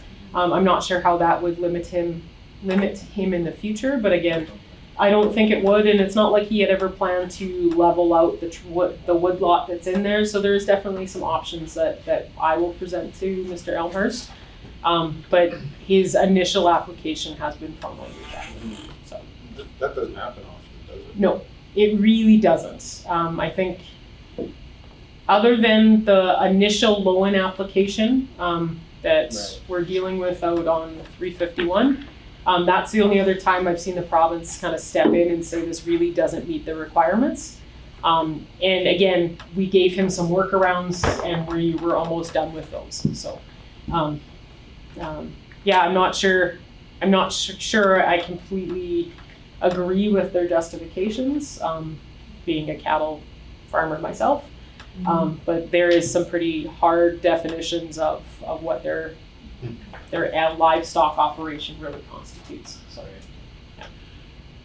Okay, thank you very much, Rachel. I have one more Go ahead. question. I just wondered if there was any follow-up, last spring. There was a resident who built a house and was having difficulties with permitting or something. yeah, Either so house building inspection or something, I can't remember. is this is the RTM structure? Up in the north We've end. had the issues with it. Yeah, so if it is the Caswick River Yeah. Bend situation, it has been very quiet recently. So there had been a lot of discussions with their legal counsels, none of which I'm involved with. So from my understanding, that's where that situation is sitting. There was a handful of requirements that we had put in place that the contractor needed to do, and there's been some back and forth between the homeowner and the contractor on the covering of costs and what is a mandatory requirement. So the planning district has provided a report on what is a mandatory requirement, and that's where it sits. So have those requirements been addressed then? Like, As of right now, it's sitting with legal counsel, so I'm not entirely sure. The only requirement that needed to get dealt with because of a life safety issue is the range hood, and that is an ongoing issue because the range hood that is installed requires makeup air because of the amount of air it's moving, because it's not a traditional residential range hood. So until that gets addressed, we've asked that they take out the actual venting through the walls because the venting is actually the wrong vent. It's a corrugated vent instead of a rigid pipe. So that was the only hard fast requirement for life safety that we needed to address at that time. So, but everything else is kind of And nothing new on the buildings. no, so I've reached out multiple times. I did have a conversation with Abby Bingham with Conservation and Climate Sustainable Development, or whatever their title is these days. And she basically had asked where council was standing on the subject, and I basically explained that until the province decides to make or grant approval, then council wasn't really willing to discuss it any further. There was a proposed change that modified the application. I'm still waiting to see if that has come live. It hasn't hit the registry yet. And the change would be to pull the effluent out of Boggy Creek and have it dispersed in a different manner. So, again, that change I haven't seen come live onto the registry yet. So that has to come from the registered engineer, and there has been a lot of discussion on that with working with that engineer. So, Robbie? Shouldn't there be also a setback from the road per feet? Yeah, That so should be another change included in that, should there not? yeah, so there was I did provide that notation to the engineer in an email. I haven't actually had response from the engineer on this matter at all. So yeah, I don't know where it's standing at this point. It's I've had lots of discussions with the applicants because obviously they have a brand new lagoon that they would like to operate.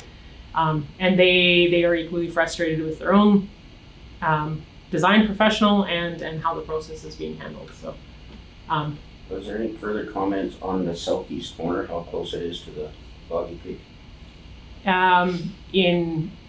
So there was the initial request to the engineer to provide comment on that. Okay, good.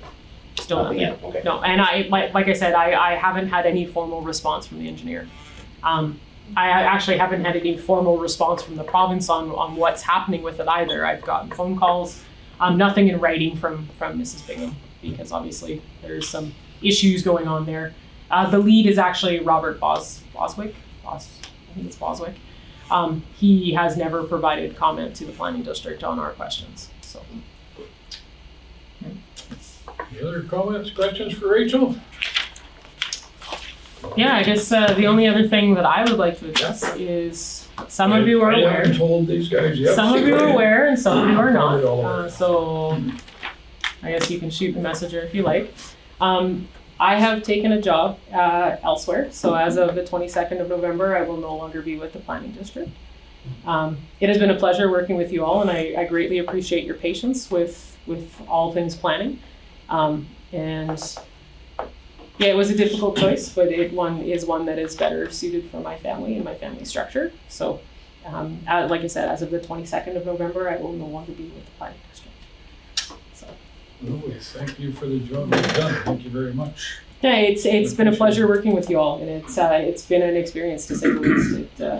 It's North Cypress-Langford is by far our most active member in the planning district, and you guys are movers and shakers. So it has been very interesting being part of it. So I wish you all the best, and hopefully whoever fills my seat is active and involved with the municipality as I have been. And I just I hope that you give them a bit of grace because it is a lot to learn and there's a lot going on here. So hopefully the seat is filled quickly. I know that my board is actively working with West Can HR to fill it as quickly as possible. And then, yeah, I will make sure that everything that is planned in the future, especially your upcoming hearings and our public hearings and projects are all kind of buttoned up and cleaned up as much as possible. Bev will be handling all zoning stuff or applications as of right now, just so that there isn't any delays, because obviously we have time requirements with zoning and development. And then we'll go from there. So Good luck in your future there. I appreciate it. Like I said, it was a hard decision for me. So it's been a great pleasure working here. So. Still the assistant EMO? Yeah, no, I haven't left any of my email positions just because that is a skill that not everyone has. So, yeah. I will be back in December to talk to you guys about your emergency plan. She's actually our EMO. Right, okay. Yeah. Sorry. Yeah, so I will have that plan to start right away so that you guys can review it in December and then proceed into the adoption, because obviously we need a signed resolution to present that to the province. So, awesome. Great. Thank you, Okay, Rachel. thank you very much, Rachel. No problem. We'll be in touch for sure. See you in December. Yeah, you betcha. And we'll see you guys Thursday Thursday, in our planning meeting. 10 o'clock here. Well, Carter, yes, not here. Close enough.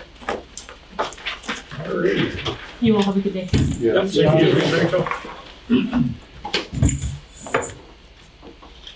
Resolution 307, 2024, be it resolved that council support a joint application with the town of Carberry to the Manitoba Grow Program for a replacement fire apparatus for the Carberry North Cypress-Langford Fire Department. Can I have a mover, please?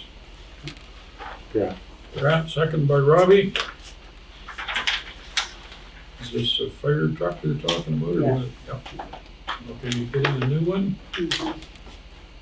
Anybody got any questions about that? Or supporting a joint application, that's also? Do you put money away every year for that sort of thing? Yep. Yeah.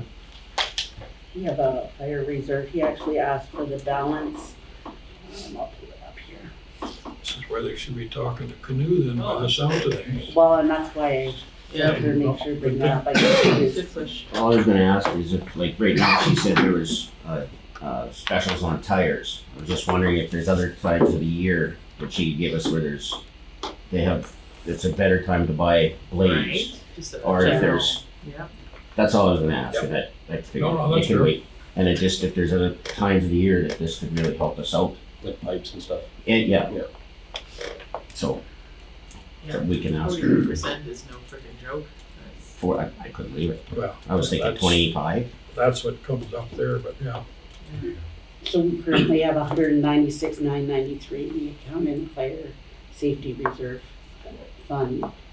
And Grady has asked for that for sending for application for the grow. Because they will cover, I believe it's 60%. I was gonna say, yeah, cause that's not, 60? that's not even 400,000, that's, for a vehicle like that, I would imagine it's close to 700 or 800,000. Yeah, I'm not sure. I guess I would. Okay, we're Okay. just supporting the application Yep. anyway, though, eh? Any other questions, comments? All in favor? Opposed? Carried, thank you very much. General business, resolution 308, 2024. Be it resolved that council approves CAO Parker and senior administrator Sapel to attend the Financial Boot Camp 2.0 in Winnipeg from December 12th to the 13th at a cost of $1,200 plus hotel, meals, and mileage. Can I have a mover, please? Dallas, seconder. Malcolm. Any questions? It was amazing last year, right? We went from boot camp last Crystal year. can handle this around the office for those couple of days. She's been pretty fantastic, yep. Good. Any other questions? Is that 1,200? Oh, that's hotel and all that's afterwards. It's $600 each? 600 each, yeah. Oh, you'll come back real smart. Okay, good. Any other questions, comments? All in favor? Opposed? Carried. Thank you very much. Resolution 309, 2024. Be it resolved that council approve a 3% increase in wage salary based on 27 pay periods for 2025 for non-unionized employees of the municipality as of December 15, 2024. Can I have a mover, please? Robbie, seconder. Grant. Harold, yeah, Harold. Any questions? You want to explain that bit, Teresa? Just there's 27 pay periods that Yeah, year. there's 27 pay periods this year, so this is 3% per pay period kind of thing instead of overall, because, Just clarification. yeah. Okay, we got a mover and seconder. All in favor? Opposed? Carried, thank you. Resolution 310, 2024, be it resolved that council approve the purchase of a 2025 F-150 from Westward Ford in the amount of $68,429.71 plus GST. Further be it resolved that funds be withdrawn from the equipment reserve as per the 2024 financial plan. Can I have a mover, please? Malcolm, seconder. Wednesday. Dallas, any questions, comments? All in favor? Opposed? Call that carried, thank you. Resolution 311, 2024, be it resolved that council approve the purchase of 2 culverts for the project with the RM of Elton on Boundary Road 96 West to be completed in spring of 2025 at our cost of $8,280.08. Can I have a mover, please? Grant, seconder. Davidson. Sharon? That's our half. That's our half, I guess, yeah. Any other questions on that? Just pre-buying them, basically, that's what we're doing. So they're ready for the spring. All in favor? Opposed? We'll just get a new, make sure there's not. Resolution 312, 2024, be it resolved that council approve the repair of Boundary Road 96 West, cost sharing with the RRM of Minto Adana at a cost of $3,078.85. Further be it resolved that the funds be withdrawn from the road building reserve. Can I have a mover, please? Grant. Malcolm, seconder Grant. Any question? That's west of Neepa over by the garbage dump. All in favor? Opposed? Carried, thank you. Resolution 313, 2024, be it resolved that council approve the application from Stepping Point on behalf of Some Point Acres Limited for Bull Rust Contracting Ltd. Tile Drainage Project located at North Half 12, 14, 16 West. Can I have a mover, please? Davidson. Sharon, seconder. Malcolm. Any questions? This is the outlet.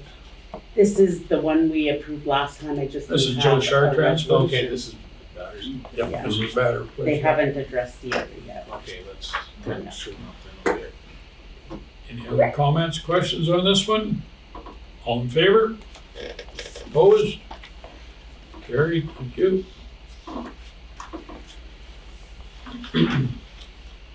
Resolution 314, 2024, be it resolved that council approve the quote from Rempel Backhoe and Gravel in the amount of $46,068.75, including GST for the hauling and placing of 4,500 yard of gravel from the Baker Pit location to the Langford Pit. Can I have a mover, please? Robbie, seconder. Harold? Any questions, comments? Have Does that they, include the Rosedale road call fee? I think everything. It is had to included. include everything. That was everything Yeah. into it? is the gravel supplied yet? Yes, the gravel will be there, The the gravel, 4,500 yards. So that was the extra that was sitting there. It's there. We had purchased it prior. I thought you, one time you told me that there was a mistake or there was There was a confusion. mistake, but it is cleared up. It was, yeah. It was an error on someone else's part, but it's there. Okay, we'll call the question. All in favor? Opposed? Carried, thank you. Want to take a minute here when Dallas stepped out for a couple seconds? Anybody got to get out for a minute? Or we can- Okay, we'll continue. Resolution 315, 2024, whereas council deems the speed limit on number 5 highway or on the bypass of the town of Carberry unsafe due to sight lines and a speed limit of 100 km. Be it resolved that council requests the approval of a speed reduction from 100 kilometers per hour to 80 kilometers per hour around the bypass of the town of Carberry on Provincial Highway 5 for the safety to our residents accessing the town limits and their homes safely. Can I have a mover, please? Grant. Robbie, seconder Grant. Anybody got any comments, questions, concerns? Should that have town limits, their homes and businesses? We can. I mean, Yeah, it wouldn't hurt, Robbie, yeah. they're all parcel. Yep. Is everybody okay with adding that to in businesses? Any other questions, comments? All in favor? Opposed? Carried unanimously. Resolution 316, 2024, be it resolved that council approve the quote from Geo Vera for the subdivision of Lot 10, SS Plan Number 1356 BLTO in the amount of $3,850 plus GST. Can I have a mover, please? Grant? Seconder? Robbie, or Harold, I mean, sorry. What was this for, Teresa? Over on, Okay, all right. so Might I get don't know if you want to surveyed. discuss. Discussion on that, go ahead. So that's that Oberon property. So this doesn't include the lawyer fees. This is just a survey. Just the survey is going to cost that amount. And that's only if he agrees. I know that he was not for subdividing and not wanting to agree to a subdivision before. Legally, it is in his name. So if he does not agree to the subdivision, we're still paying for it. And we can't do it actually without him, without his approval. The only way a lawyer can go ahead is with his approval.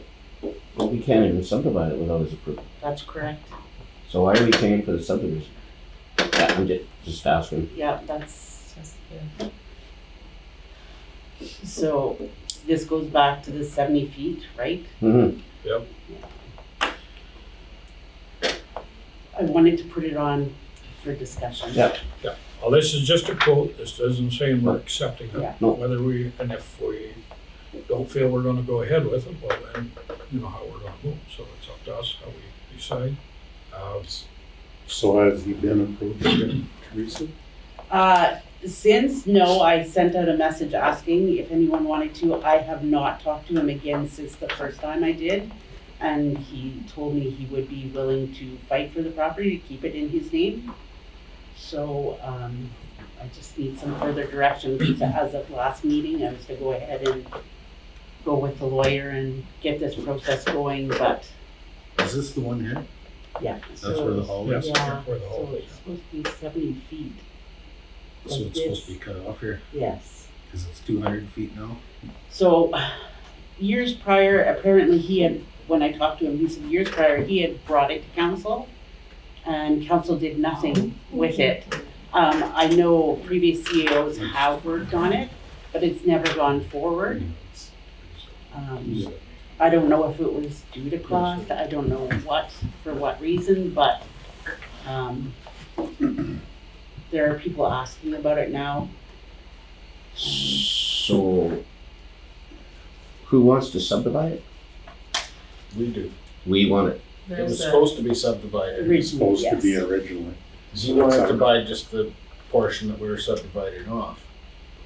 It ended up, the subdivision didn't go through, and he ended up with title to the whole lot. so another ratepayer has come forward asking and requesting to buy the rest of it. Right, so, And he's been paying tax on the whole thing. Correct. He owns it for all, All 10 purchases. Yeah. he's the legal owner. So why would he want to subdivide it then? That's right, yeah. And why would we think we need to subdivide? Yeah, that's, He's paying taxes on it, like it's Yeah. not like there's a dispute there, so. And the lawyer that was doing the subdivision prior has basically washed their hands Well, of they're it just- and not responding to us.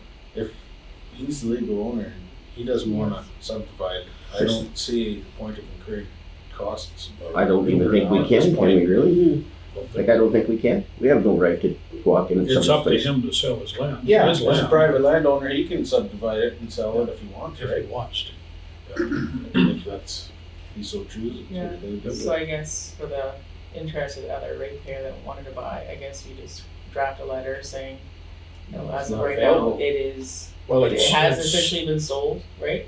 And any purchases would have to be directly from the landowner Correction should have been done at the time, at the right? time. Mhm. Yeah, so the error was, And this is prior to 2016 that this had happened.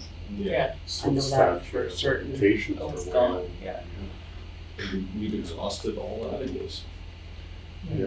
Well, and I don't think it's up to us. We can't force the guy to sell his land. No, we looked into it, we exhausted all avenues and.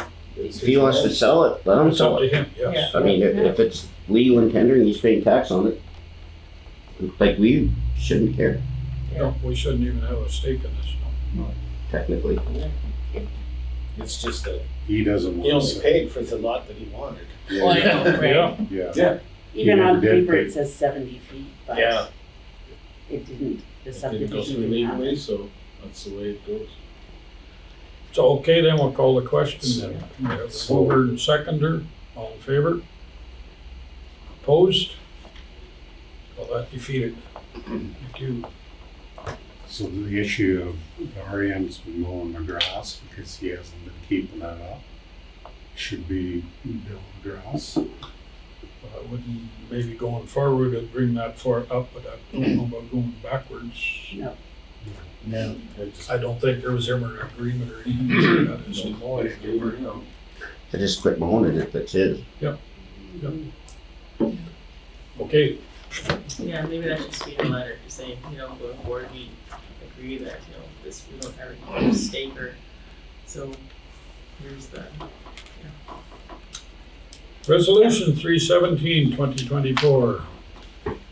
Whereas council has received a raw water line and well sites ownership operation and maintenance agreement from the town of Neepawa to maintain well sites within the municipality located on northwest quarter of 22, 13, 14 West, Hummerston, North Wells, number 1 and number 2, southeast quarter of 22, 13, 14 Hummerston, South Well, number 1, southwest quarter of 4, 13, 15 Oberon, West Wells, number 1 and 2, and southeast 1/3,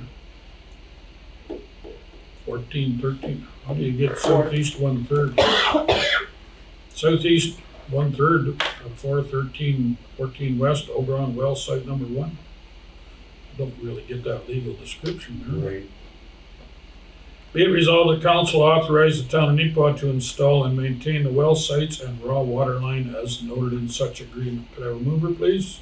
Davidson. Aaron, seconder. Dallas, did you have your hand up? sure can. Okay, good. Any questions, comments?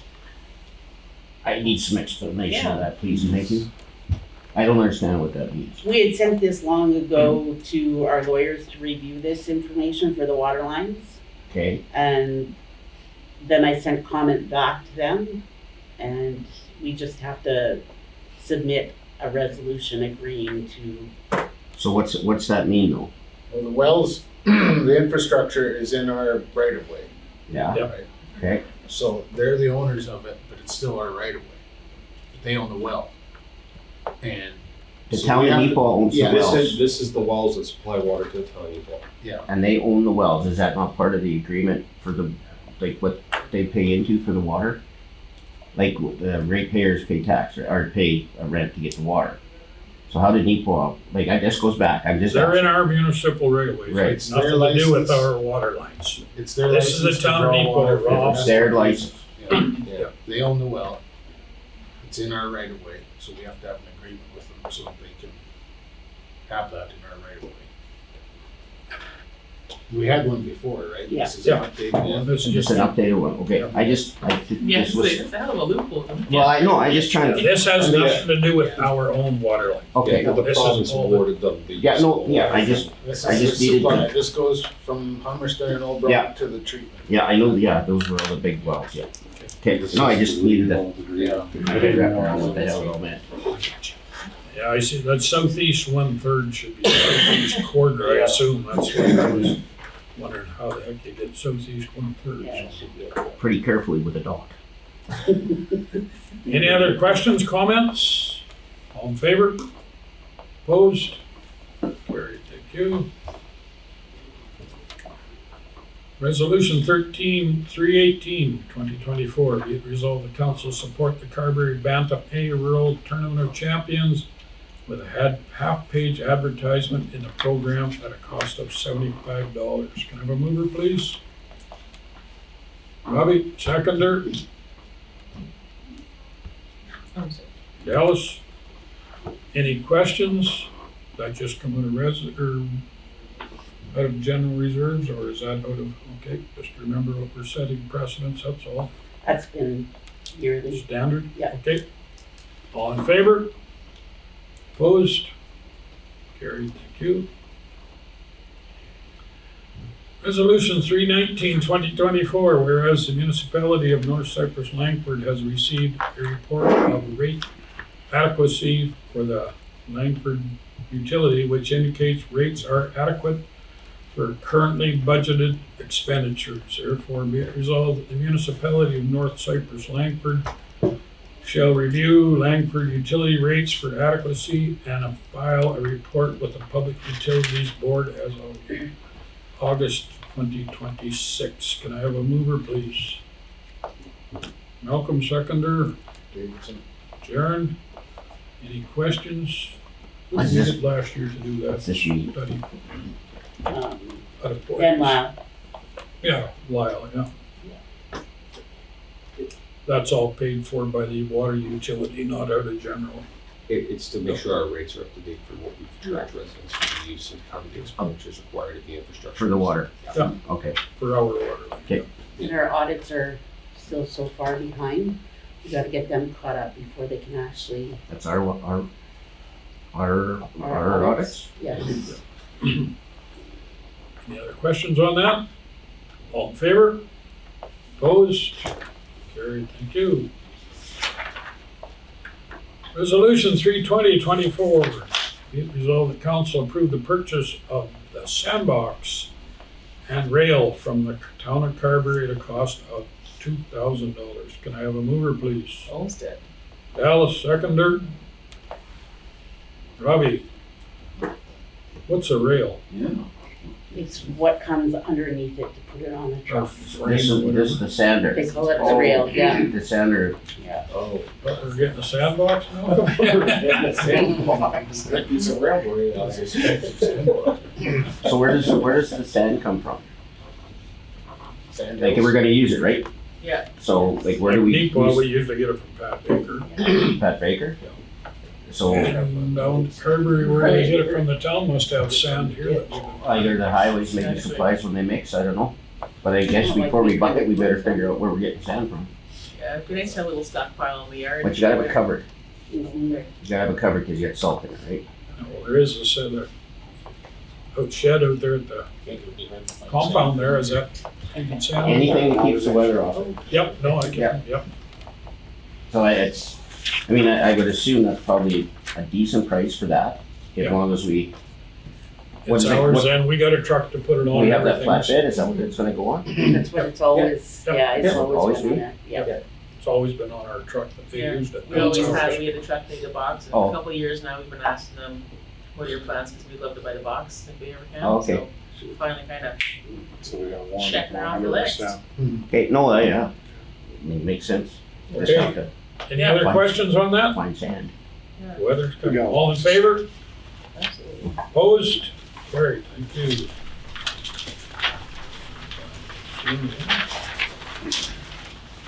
Got lunch order?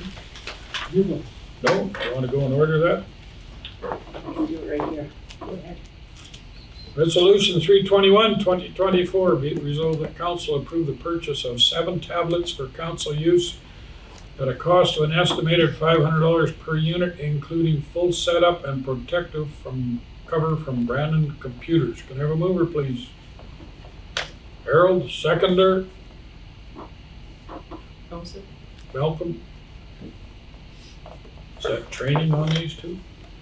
Did we discuss this before? No, I just wanted to bring it up for discussion here.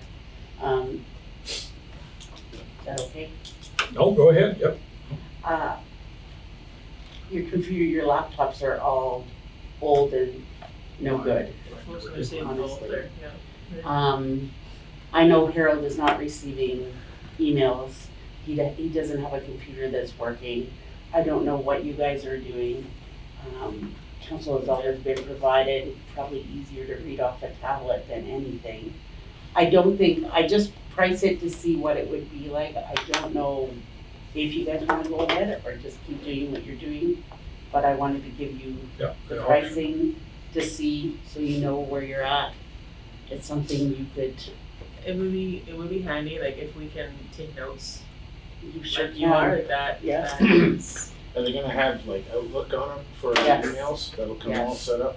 Yeah. That would be handy, because Yeah. it's hard reading them off the phone and I don't get them on the. I know myself, I'm paranoid about taking like my history of the world with me, so if I could take like a 2-pound tablet versus like a 30-pound bag, Mhm. I would appreciate it. Go ahead, Robbie.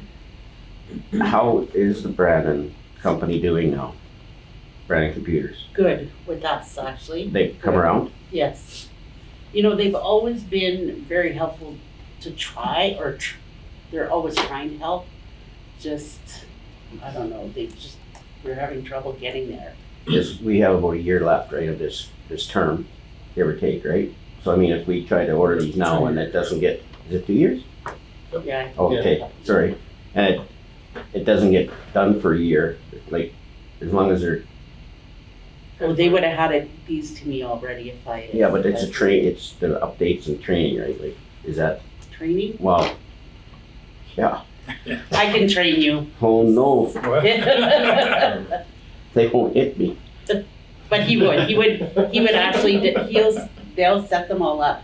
He could come here too and show you, you know, Well- where the items are on there.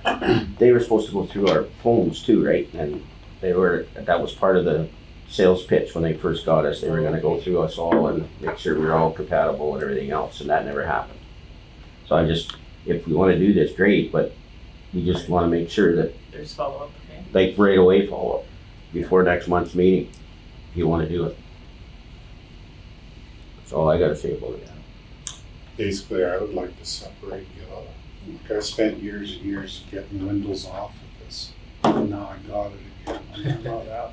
Yeah, might as well have it on a separate tablet. Well, I would love it on a separate tablet. I mean, I spent years getting windows off, and now I got it again. And I'm not out. So tablets, the protective cover, what is the protective cover? Is it just like a screen protector or is it actually like an Oh, honor it would box? be It's a full blown Cover, cover, yeah. so if it drops, and you're with not a keyboard. That's right. With a keyboard. And a keyboard. Sort of like what I got. That's It's an fantastic. iPad. It's- How many people would use it? I'd probably use it for my council emails and stuff. Yeah, you would A nice be Zoom something's option as well. property out of council, so Yeah. if one of us departs, Yeah. and keeping it separate from your entities on the phone, it's easier to read. I'm for it. $500 well spent. And if I can get Windows or that outlook off of here, I'd be real happy. $500 is actually high as to what he quoted me, but prices go up and down, so I just wanted So to that's the max. be fair, yeah. Just obsolete before we buy it, like they all are? Well, They last for a few years. those Yeah. tablets. Well, they all last, They but they're update the all software obsolete. on them for so long. Technology. Well, that's That's what one makes enough it for absolute. them, will be next. His next council's problem. What size of tablet? Couldn't support it like If they had any- 527 or something like Well, that. that's what I'm wondering, is it a little tiny guy or is it a bigger one? not for non-support. Bigger visually impaired? I will have to look at my emails here. Like this is something that Well, we use personally here, but I'd never take it as conventional with me because you gotta carry it around all the time. Right. At least this I can throw in my pocket. That's the only thing. Would does it come with a carrying bag? No, No. You buy your own purse, bro. Man purse, well, it couldn't be man bun. Actually, every convention they usually give you a bag too, like a couple. 11-inch. That's a good size one. 11 eggs, That's this. piece of paper. Yeah. That's awesome. We haven't spent anything on ourselves. Yeah, but this isn't for us, this is for the Well, council. that's, Yeah, I know. Yeah. Devin and I have to admit, I would use the thing because it's getting hard with all I know, the papers. even You're with trying to somebody's sign voice. it, look at the maps and stuff. 27 attachments. Yeah. 45. And if I have to print something off, you do it. Can't do that on my phone. I don't think it's a bad idea, no. No, that's good. Okay then, any other comments, concerns? Call the question, all in favor? Opposed? Buy them, Teresa. Do they come with little stylus that you have? Hey, come on now. No, they don't, but I can ask. I just picked that off Amazon. Oh yeah, I can scan You it. can go on Michael's. Ask for your food first, but, Yes, Salads. I think they all will have. Okay. I'll steal them from Ken. You phoned about dinner? Love it. We'll take 5 minutes here while Teresa's up. Okay, let's get back at it here. We had nothing added to the agenda? Nope. Communications, Spruce Plains. Any comments on any of these? Spruce Plains, Blue Hills, PACF annual report. I would just note there, I went to the CACF, Yep. little gala or the event last week. Okay. And it was lovely. So wanted to pass on another thank you because it was the Arts Council, the Library, Museum, Carberry Rec, Service for Seniors, and Wellwood all had substantial grants. So it was excellent. Good. Thank you very much for doing that. Stars financial contribution request, do we normally give them anything? No, They're important in part, there's no doubt about that. Keystone Planning hearing, that'll be for Brandon area. Yeah, sorry I missed that hearing test. Is that a mandatory? Like, should I be making that up on site for the hearing test that I couldn't make that day? Go for your Are hits. we it's mandatory for for employees. employees? Okay. Oh, that's good. But she could still go to NEPA and get it done, should she not? This was a one-time Oh, it was just a one-time Yeah, deal there, it was okay. just through, As a service thing, right? Yeah. No. but yeah, she could go there. I don't know if Blue Cross would, he's trying to do a one-time Blue Cross Yeah. submission. No worries. It was my fault Okay. for not being able to come. Men's Curling Club concerns. Robbie, you got any information on that, or? It all came out of the Just picking on bonds, you. it all came out of the bonds bill last year, and there were some things that weren't, Some things that can be improved on. well, there was a lot about direction, managerial direction, We can touch in camera if that's better. Yes. This should be in camera, or is this? probably. I just hate doing that, but yeah. Okay. Any other questions on that then, comments? No, sorry. NEPA Ag support requested. We got a letter from them, I never did read it, so. Did we find a number of what the ask was? They gave us they gave us three quotes or three sets.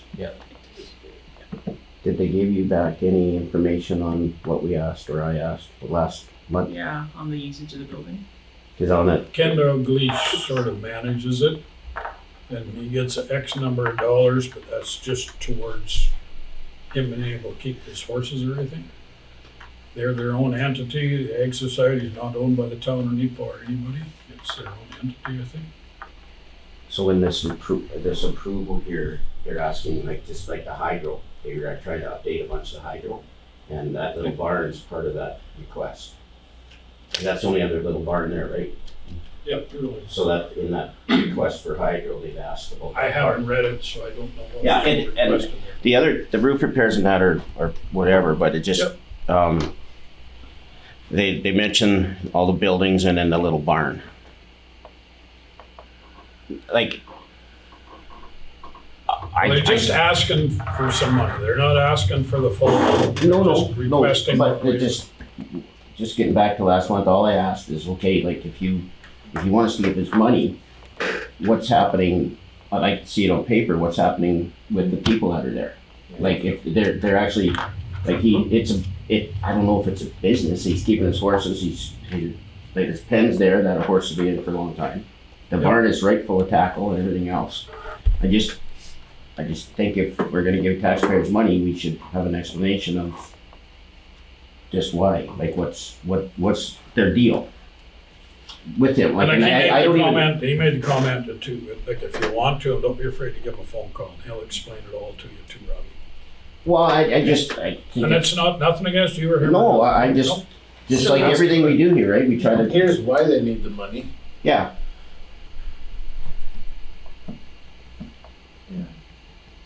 like they got the three things there, and they're all like with all the hydro and that for the barns and the 4-H and everything else. It all makes sense. Like everything makes sense there, and it just, I don't know the gentleman. Like you mentioned, it's the concept. Like here, Yeah, there's nothing here, and it's there. it was whether he's paying for the whole rental of the whole building. Well, or he could have whether he could have a deal with them, whatever. Like it's their own identity, like Yeah. whatever. It's just we should be able to justify to a taxpayer what's happening. Right, that's it, that's all. How much do we pay to the Ag Society here down here? 2,000, I think, 2 or 3. Three. Three? Three plus calcium on the road is usually what we do, right? I don't know if I thought $7,500 was somewhere, but was that for that or something?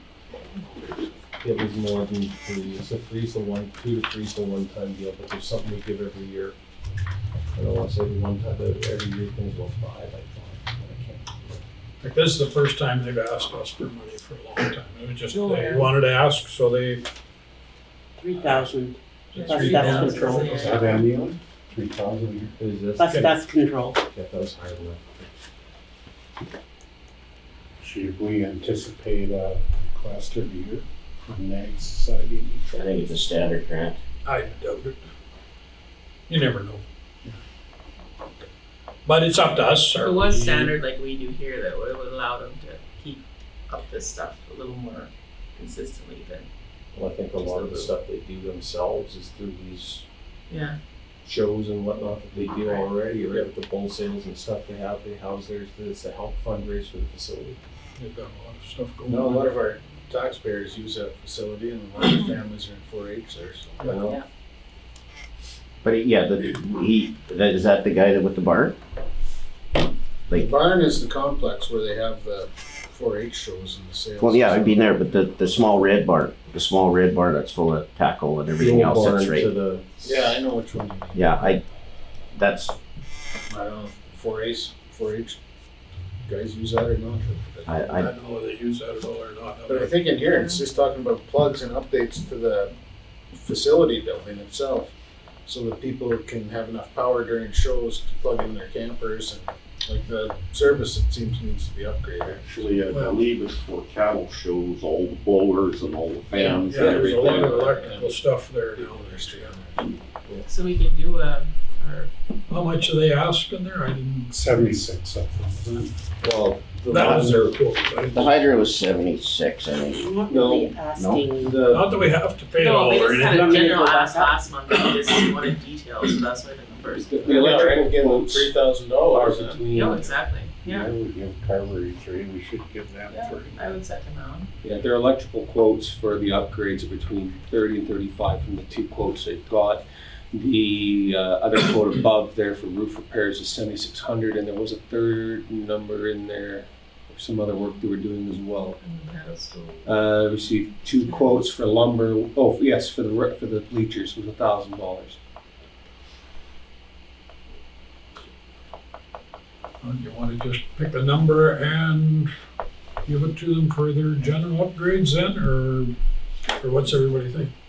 Well, would they not approach other RMs or in and around? I'm sure they have, yeah. They'll support. I'm hoping they have been, yeah.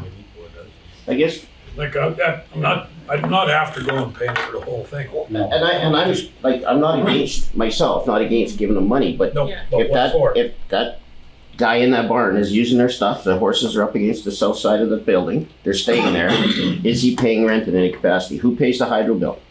Like, for that building? Because the lights were on the day I was there. So who's just, It's been years since I talked to him about it. So it's been, like I'm talking 15, 20 years since I talked to him about it. I believe he gets use of that building as partly being caretaker for the facility and looking after it, setting up the shows and taking down. I don't know but don't quote me on that. well, I could see that, for But- sure, but there should be some kind of a written contract somewhere. Like, who pays the hydro? I don't know Yeah, who, society does. these For sure, people yeah, should society. have it, the Ag Society should have an agreement what it is. Well, that's all I'm saying, Yep. is No, that there that's should be more information for us. Like, obviously we can give him money, there's no issues with that, to me, just, I can get a hold of Justin again and then get an agreement, sort of whatever. those so things are. who's the lady at the, who's she? Lisa Burton, Lisa. she's their secretary treasurer for the Ag Society. Also, if there's any kind of an agreement, you would think she might be able to. Well, she's new at the position. She's new? She just took over. I'm not sure how good a minutes she's or anything like everybody else. It's, he I, said, she said, and stuff like that. Yeah, yeah, I, I'll find out more then, Robbie. Sure. Yeah, No, but and I respect you for that. Yeah. like it's, I just gotta, No, I get it, that's fine. So, We have to be accountable, you're right. well, yeah, that's all it is. so we pick a number, like we do 3,000 a year here, like I would say 3 would be the minimum. I would Would we wanna do like, Keep them comparable, yes. Well, I would say with something like this, like let's make them make a project for it, not for operational purposes, for a project. no, I would say like pick one, like You're I would gonna say give them like, $3,000. towards It's roof towards the repairs. upgrades, Yeah. not yeah, towards Yes. roof repairs or towards electrical. like I know that's what we do with our rack up there. Like if somebody wants some money, what do you want it for? Mhm. That's what it's going. I'd move if we give them $3,000 for repairs and upgrades. I second. Is that like the hydro, that they should be a lot of that through grants from hydro for upgrading, because none of the system will be all old, it'll be, the lights will be, like, Yeah. they should be able to hopefully get Should be a an huge part of efficiency that. Manitoba or something. They like should that. be, yeah, should be able to get a huge grants for that. And there's like Yes. Sport Manitoba kind of grants too, right, where they could, Yeah, there's something. to that. like the Yeah, I ballpark, would the actually- ballpark's right there, is that part of it too? That's looked after separate. By Separate. the baseball, yeah. I think. Electrical upgrades is expensive. Yeah. $600. Yeah, For that size of the building, wouldn't be much of an upgrade. but that'll be, I think, I don't know what I read.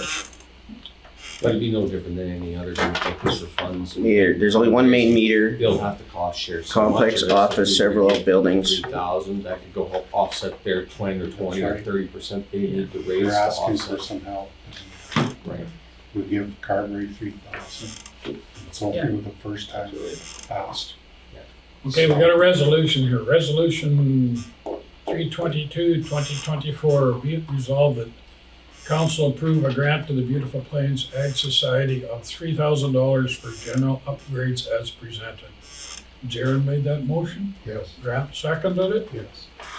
Any other questions, discussions, Robbie? I'll check more on the, I just, why are we giving them money before we know? well, they gave us the quotes what they're wanting to do. No, I know, but Isn't that a secondary issue, Rob, where you feel it's construction? I think it's part of the whole thing. Like if like seriously, to me, yeah, it just simple $20 a month for hydro in that barn. Who's paying that? In that little red barn. It's right there, the small barn. Like, you know, just where's the money going that they get? Like, that's it. That's all. And just To me, in my books, it's a secondary issue. Like, it's something that should have been clarified, right? But they're asking for improvements. yeah, And that's- I get that. That's, when I see their figures, that's what I'm going on. I'm doing the math, well, hopefully town of Neepaw kicks in, the 2 RMs that work in it. Hey, problem solved. But, we have to equalize the ag societies that are, and they've never asked, so that's why I think it's important. And to show a donation today, because if we don't, the costs are just gonna keep escalating if the project gets delayed.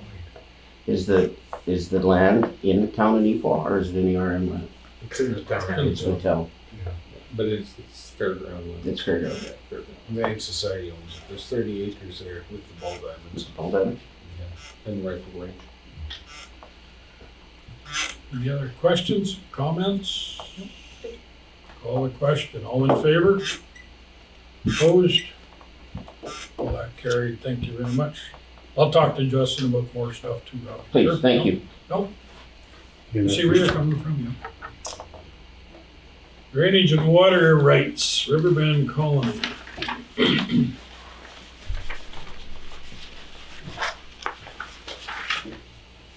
Any more comments on that? I'd have to see. Town of Nepa utility capital contribution, do you have a copy of that? Read that.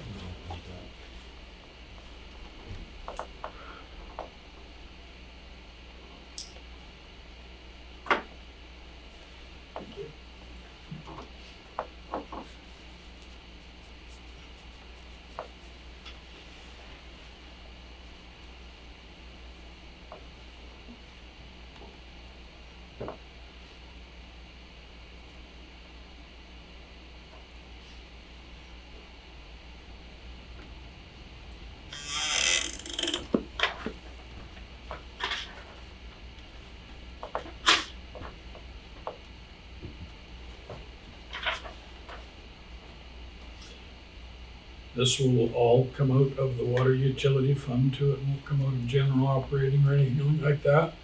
It's just a cost of doing business, and I think that's our standard agreement to start with, was it not?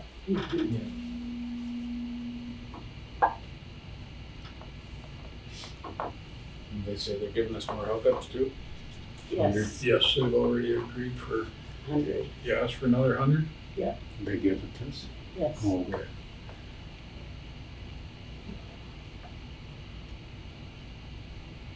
I'll be very off topic to this, but be very more about the line goings. I'll go to Brandon and talk to Water Services. Okay. To get, they've got all the names and everything over there. They've had them for 3 or 4 years now. Now that we've got the agreement with the town of Neepawa For 100. for 100 hookups. So does that increase our contribution percentage? No, I don't think so. You sure? I thought it was based on volume. Well, they did, Percentage. and what did they give you for a reply for the extra 100 hookups? Was there any other agreements in there as to what it might cost us from them or anything No. like that? Or No, they just agreed. We Their could have council another- agreed, yeah. enough water for another 100 hookups? Well, I'm just, And this is all expansion, this stuff here, so I'm hoping they're taking our 100 hookups into consideration. They will be, yeah. I'm assuming. so is that where that says, changes to the cost of the project, we may need to adjust your contribution to take into account any change orders that may be required? Is that the contribution from the whole package, or? That number's based off of their water upgrade, so I'm assuming that our number might go up if the cost of their water upgrade to service the town goes up. So their tender's 1.9 million, right? Yeah. Mhm. So If they that, run into something extra that costs an extra $100,000, it might Yeah, cost us that we'll pick percentage. up, we'll probably have to just. but is that from the, like our water fund, or is that from, It's water fund. Water fund. Our water utility pays Okay. for this. This isn't from the general taxpayers. So our cost is 2.78% based on 150 cubic meters. Yeah. Oh, now, so now it'll be 250. That'll be the next percentage. Yeah, I would It think it could would, go up, yeah. yeah. Well, it'll only go back onto the water rates and it'll be the consumer pay anyway, so. Free for service. So this is just information, we don't need a vote on. That's right, just information. West Man Fire Protection quotes for service. Wanted to show you what we got back, that we did get them back.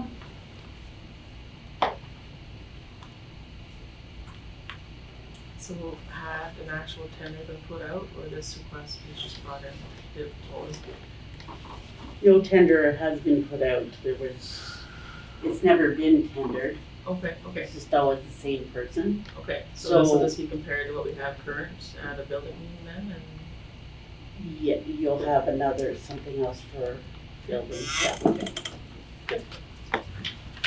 So they're asked to find how many fire extinguishers there were Yeah. throughout all the How we buildings had and, forwarded the list that the other person had.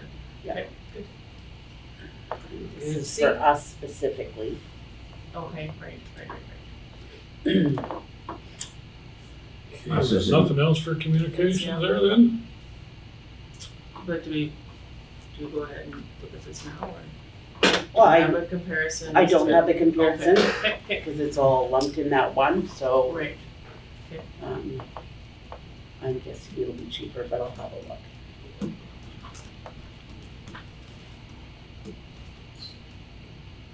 Around the table.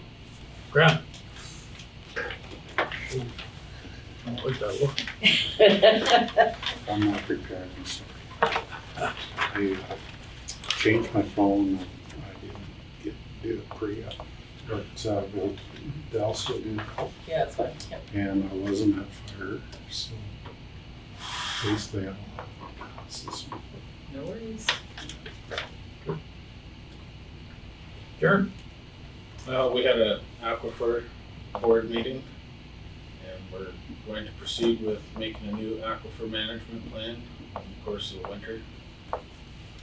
So we'll be having public meetings coming up within probably a few months, maybe next spring or next winter, like this coming winter. Will be probably one in Carberry at the Hall, McGregor, something like that. I can't remember how many we're having. But they'll all be advertised, and there'll be a chance for public input to have your say on how you think management should continue with the aquifer. We had updates on the recharge and the levels and stuff like that, and they're sitting pretty good after the wet first part of summer we had. They were at average or better than average. And there's a pilot project within a handful of sub-basins where there was available allocation based on the increased recharge numbers. And the pilot project was for about 24 projects, I think, that are in various stages of going ahead. So they were, it's first in rank, first in line, so first name on the list gets a chance. If they can proceed, they go, and if they can't, it goes on to the next person. And yeah, so it's gonna be busy coming up this winter for planning for the new management.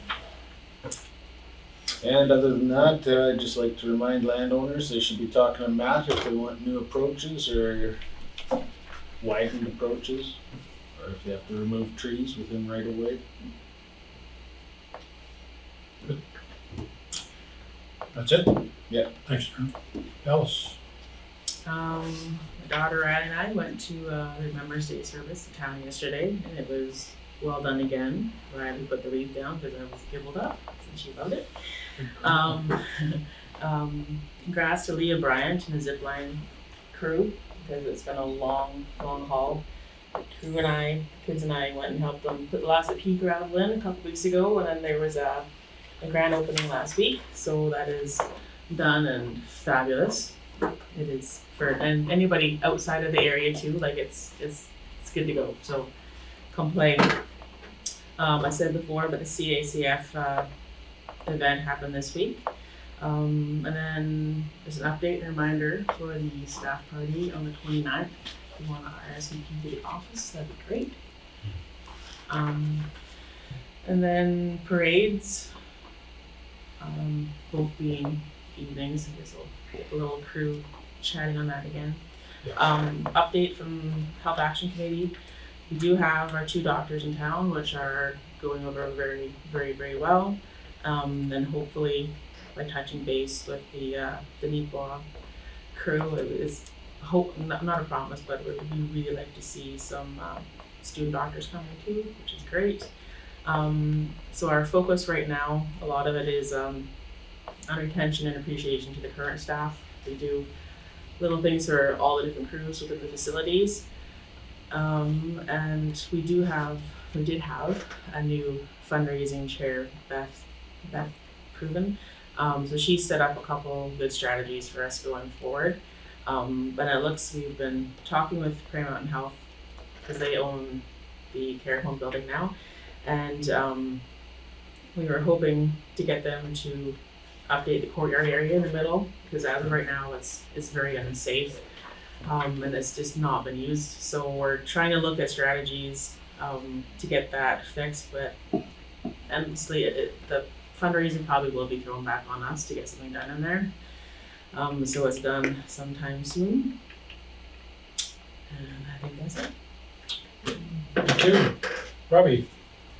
I went to the fire meeting for you, and it was pretty quiet. We had to vote on one thing, and they went over their cooking at the hat auction and different things like that. They're Thanks for doing no big deal. Pretty confident down there. Pretty good going on. There's nothing new. Sorry. There's nothing new. I've had in the last 10 days. I've had 3 people that I could use their names that have requested gravel or a little bit of grading that I've forwarded on to Matt and Teresa. So when they asked me, I said, "Can I use your name?" And they said, "Yeah," and then I sent it forward. So, and some of these places I don't even know where they are. So, and other than that, mowing's what they got done. Half the mowing's done in my ward, and it's what they have done. They're doing a second pass on the outside, which is really good, taking back some of the scrub and that. So, Matt said this morning they got all the west side done, so now I guess they're going back through the whole ward and doing the east side. But there's still lots to mow.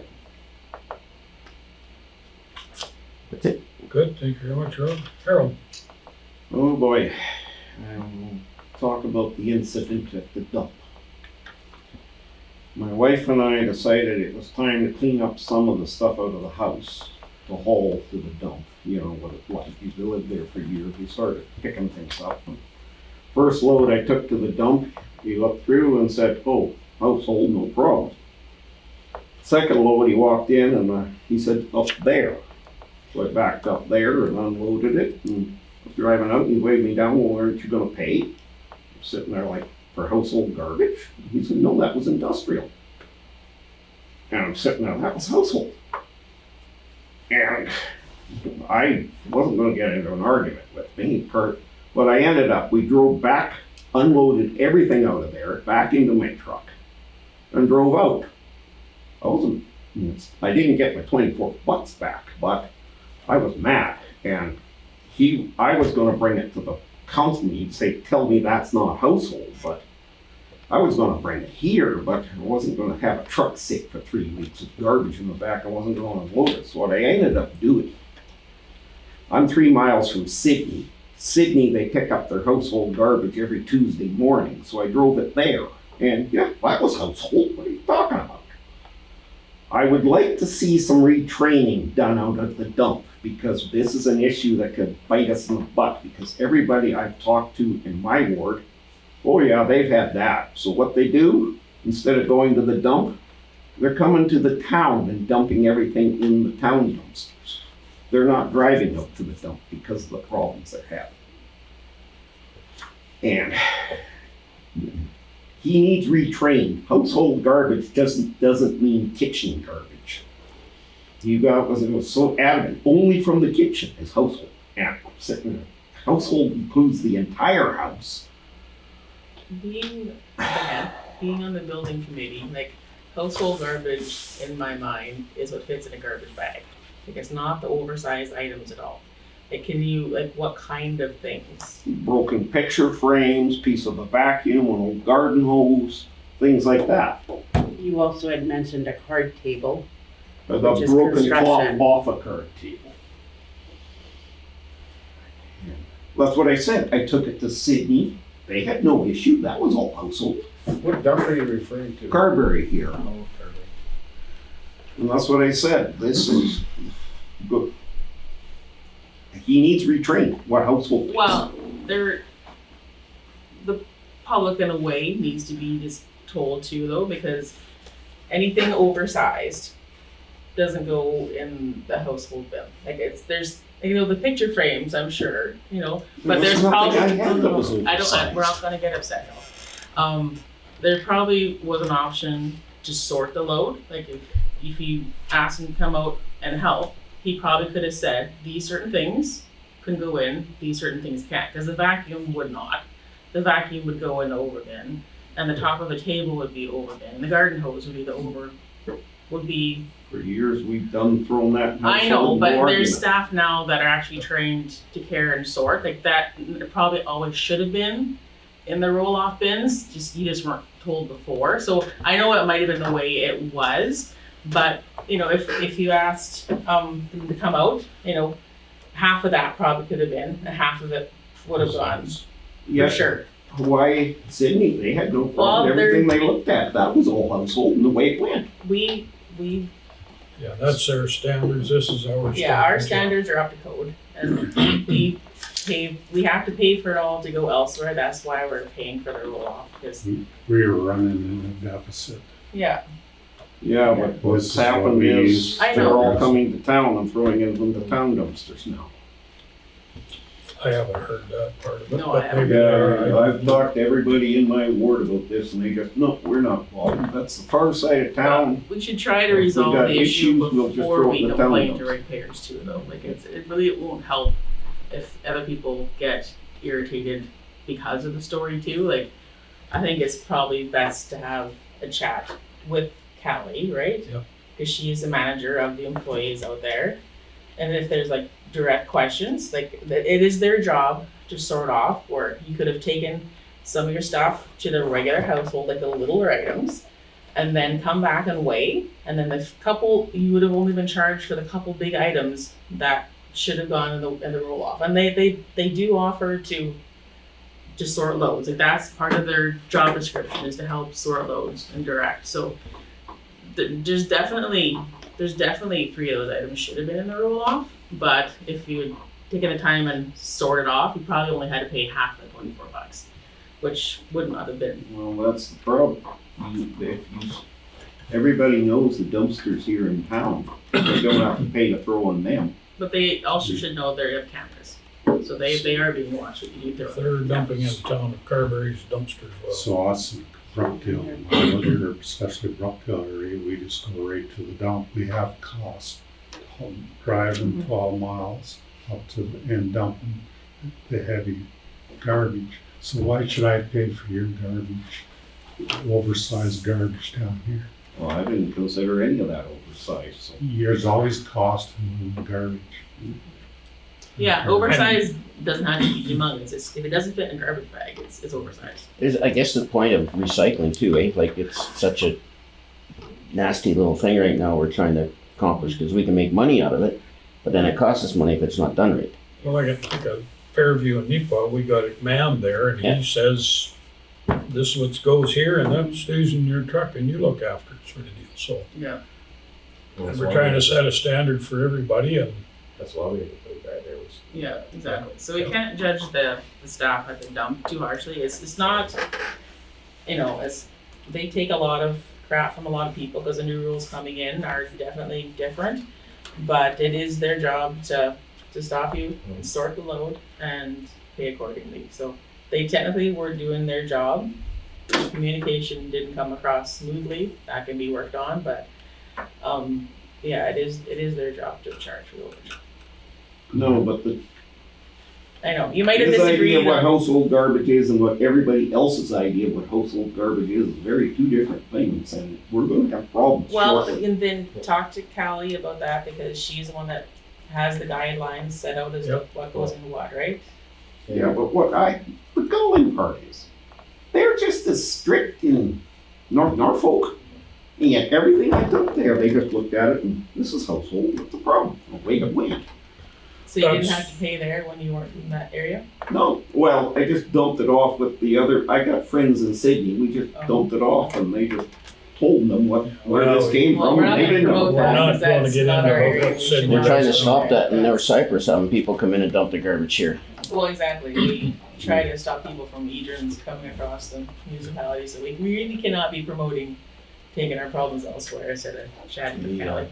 Maybe something we could do would be to have a copy of the policies for the public to read, a binder at the dump.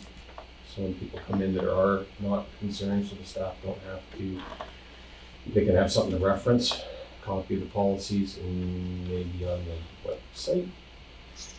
If people want to look at that, would that be possible? That's an excellent idea. Because Even, if there's, it'd be fun to create something like, you know, the Recycle Everywhere has like the magnet on the fridge, you look at it every day and then the kids can say, Mom, that should be recycled. Yeah, it'd be nice, but that all costs money. Oh yeah, I But know. at least if we had like the policies and procedures, and like you said, if there's new ones coming down the pipe, it can be updated on the Yeah. website, so people could reference it, what we take to the dump, what we have to take directly to the dump or to the transfer station, they could figure it out.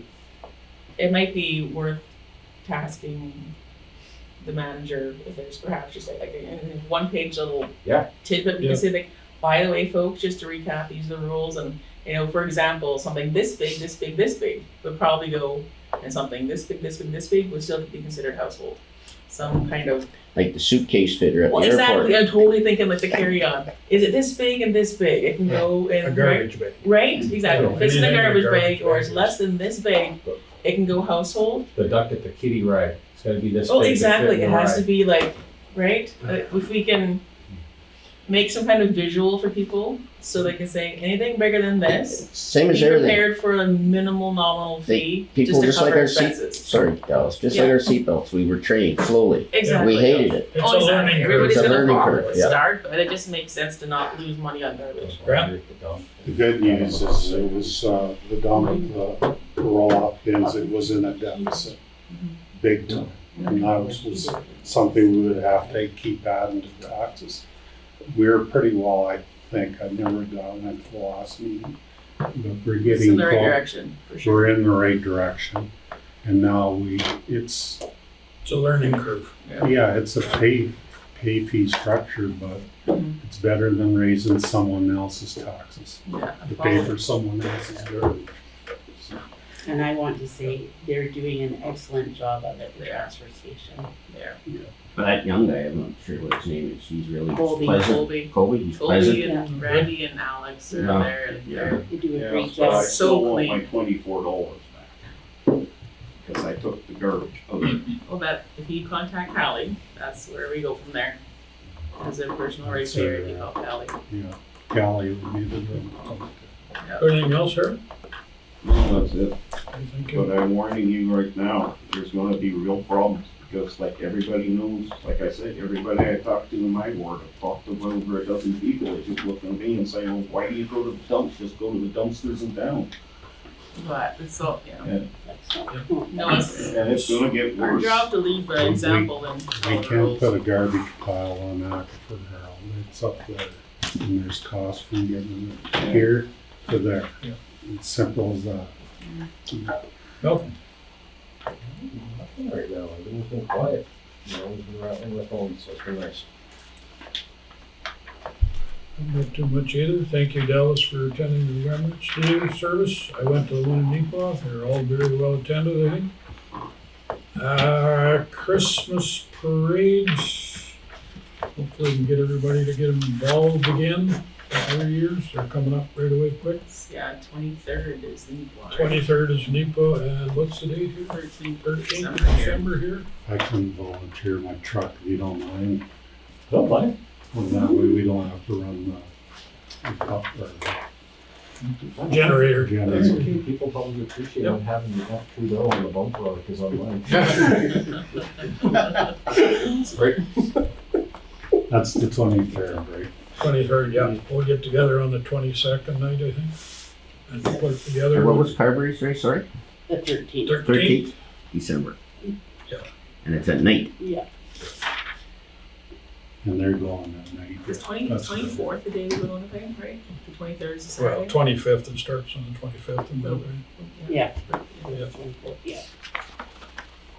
So if we can get everybody involved, if they possibly, we'll make something work. Can we talk to Matt to see if they would like to put a grader or two in? They or will whatever? be, yeah. They always do. It works out really good. Excellent. Okay, and then, Christmas supper is what day, the 29th? 29th. And that's at the hall.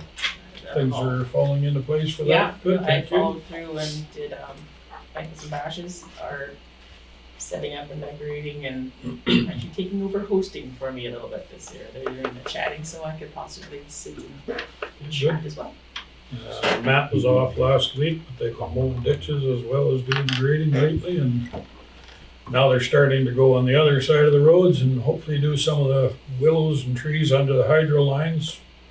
We always complain about hydro knocking down trees. Well, if we can do like preventative maintenance to start with, I think the guys are doing a pretty good job. All the honey around the table here was, they have honeybees on at the gravel pit. So that's why we got one of them. All the operators, I gave them all one too, so That's wrong. it's good stuff. It's good stuff. And the staff in the office all got one here too, so. That's right. Other than that, that's all I got for now, thank you. Teresa? I just had that we're approved for the 100 new water hookups. And the arena sound system is broke down, so they've borrowed our sound system for You can track it down. our sound system. Yes, it's our projector. Oh, the projector. Our projector has gone missing from the arena. We believe it's from the Halloween event they had there. It was in the offices, but somehow it has disappeared. So we no longer have a projector. We used to lend it out to everyone for funerals or events so they could use it, and someone has walked away with it. So there's lots of cameras in that place. Correct. And they were looking at them. Whether they found something, I'm not sure. So that's the one that Rec had for like the Minions movie? Yes. That's too bad. Oh, Yeah, and it's in a small, the bag is probably like this and black. It's walkawayable. Yeah, it's very walkawayable. But out of an office, so I did suggest, make sure you keep your office. But is that where locked. some of these people that are doing these things should be putting a deposit down for the use of these things first? So You just lost yourself how many dollars here? Somebody walked away with it, you had a deposit for the use of it. 2 weeks before that, they lost the mic at the hall, right? I don't know. Yeah, they Bart couldn't find the other night there. They were having issues, and but I think they've lost the mic, one of the newer mics. So there's an issue in the hall. Well, it could be innocent, like. If there's any of the lockers left at the swimming pool, should they go to a back corner in there just to lock up stuff at the hall? I know I haven't picked up mine for you yet. Instead of my gun safe, they can go for a mic safe at the. You need something, and I know like the user group, like the I think Exercise is gonna go through and do their inventory too. Like we should have some kind of lockable something there. But that'll come up with building committee. That unfortunately, like that's you say that, but then all of a sudden you need locks and keys. I And know. Who gets Or a all the keys? combination or something. like if the girls have 2 rooms there, Callie and like to store something like that is. But I mean, I don't know if you want to do that either. But something like with the bigger price, like your projector, like, Yeah. they should be renting that from you, should they not? At least put a damage deposit down to start with. Or maybe sign it in, sign it out, and maybe it returns to a vault at all times. Yeah. Like the speaker They system. could easily be stuck in our vault or their vault. It is always in our vault. Yeah. She had brought it back. She just brought it back from that event to her office. Who picked up the projector? Michelle. And She is our employee. Yeah. Is she responsible for it now then? Who's responsible for it? She gave it out or took it? She Right, felt isn't that the way it she felt works? very responsible for it. I can I know that, attest to but that. it's, Yeah. that's what I say, like if you got a damage deposit or something from that person who's going to use it, It's hard to get damage from one of our own user groups. I can see a policy going forward for sure. Like it's fortunate and unfortunate it was our own staff that Yeah. It was had it like last. But, how we got that in the first place was a grant through CACF oh, okay. that we applied for. So I guess we could do that again. Right. yeah, but just somebody to pick it up and take it Oh, away I know. again, what do I you want know. for it? No, it's definitely a policy and some kind You of gotta have locking situation. something there to protect it, shouldn't you? Yeah, I have just a policy saying it has to come back to the office at the vault same day or Yeah, What's the sometimes it can't consequences? be the same what day. if it's a weekend function, right? Yeah, that's right. what's the consequences at the end of the day if they don't? Same old thing with everything. Are there any? Yeah. There aren't any. What else you got? That's it. Just when it comes to sound system though, if the rink has it, is that the same one we We take? will be taking it. Yeah, out. if Did they tell have like a them. written saying that we are taking it both parade days. I told her you can use it, but though our parade days, Yeah. we will be taking it out. Okay. Good. They'll have to figure something else out. Okay, we're going in camera here. Resolution, what number is this one, Teresa? About 323? Yes. 323, 2024, be it resolved that council as a committee of the whole move into in camera to discuss personnel matters. Have a mover, please. Robbie, and second by Dallas. All in favor? Opposed? Carried. Thank you.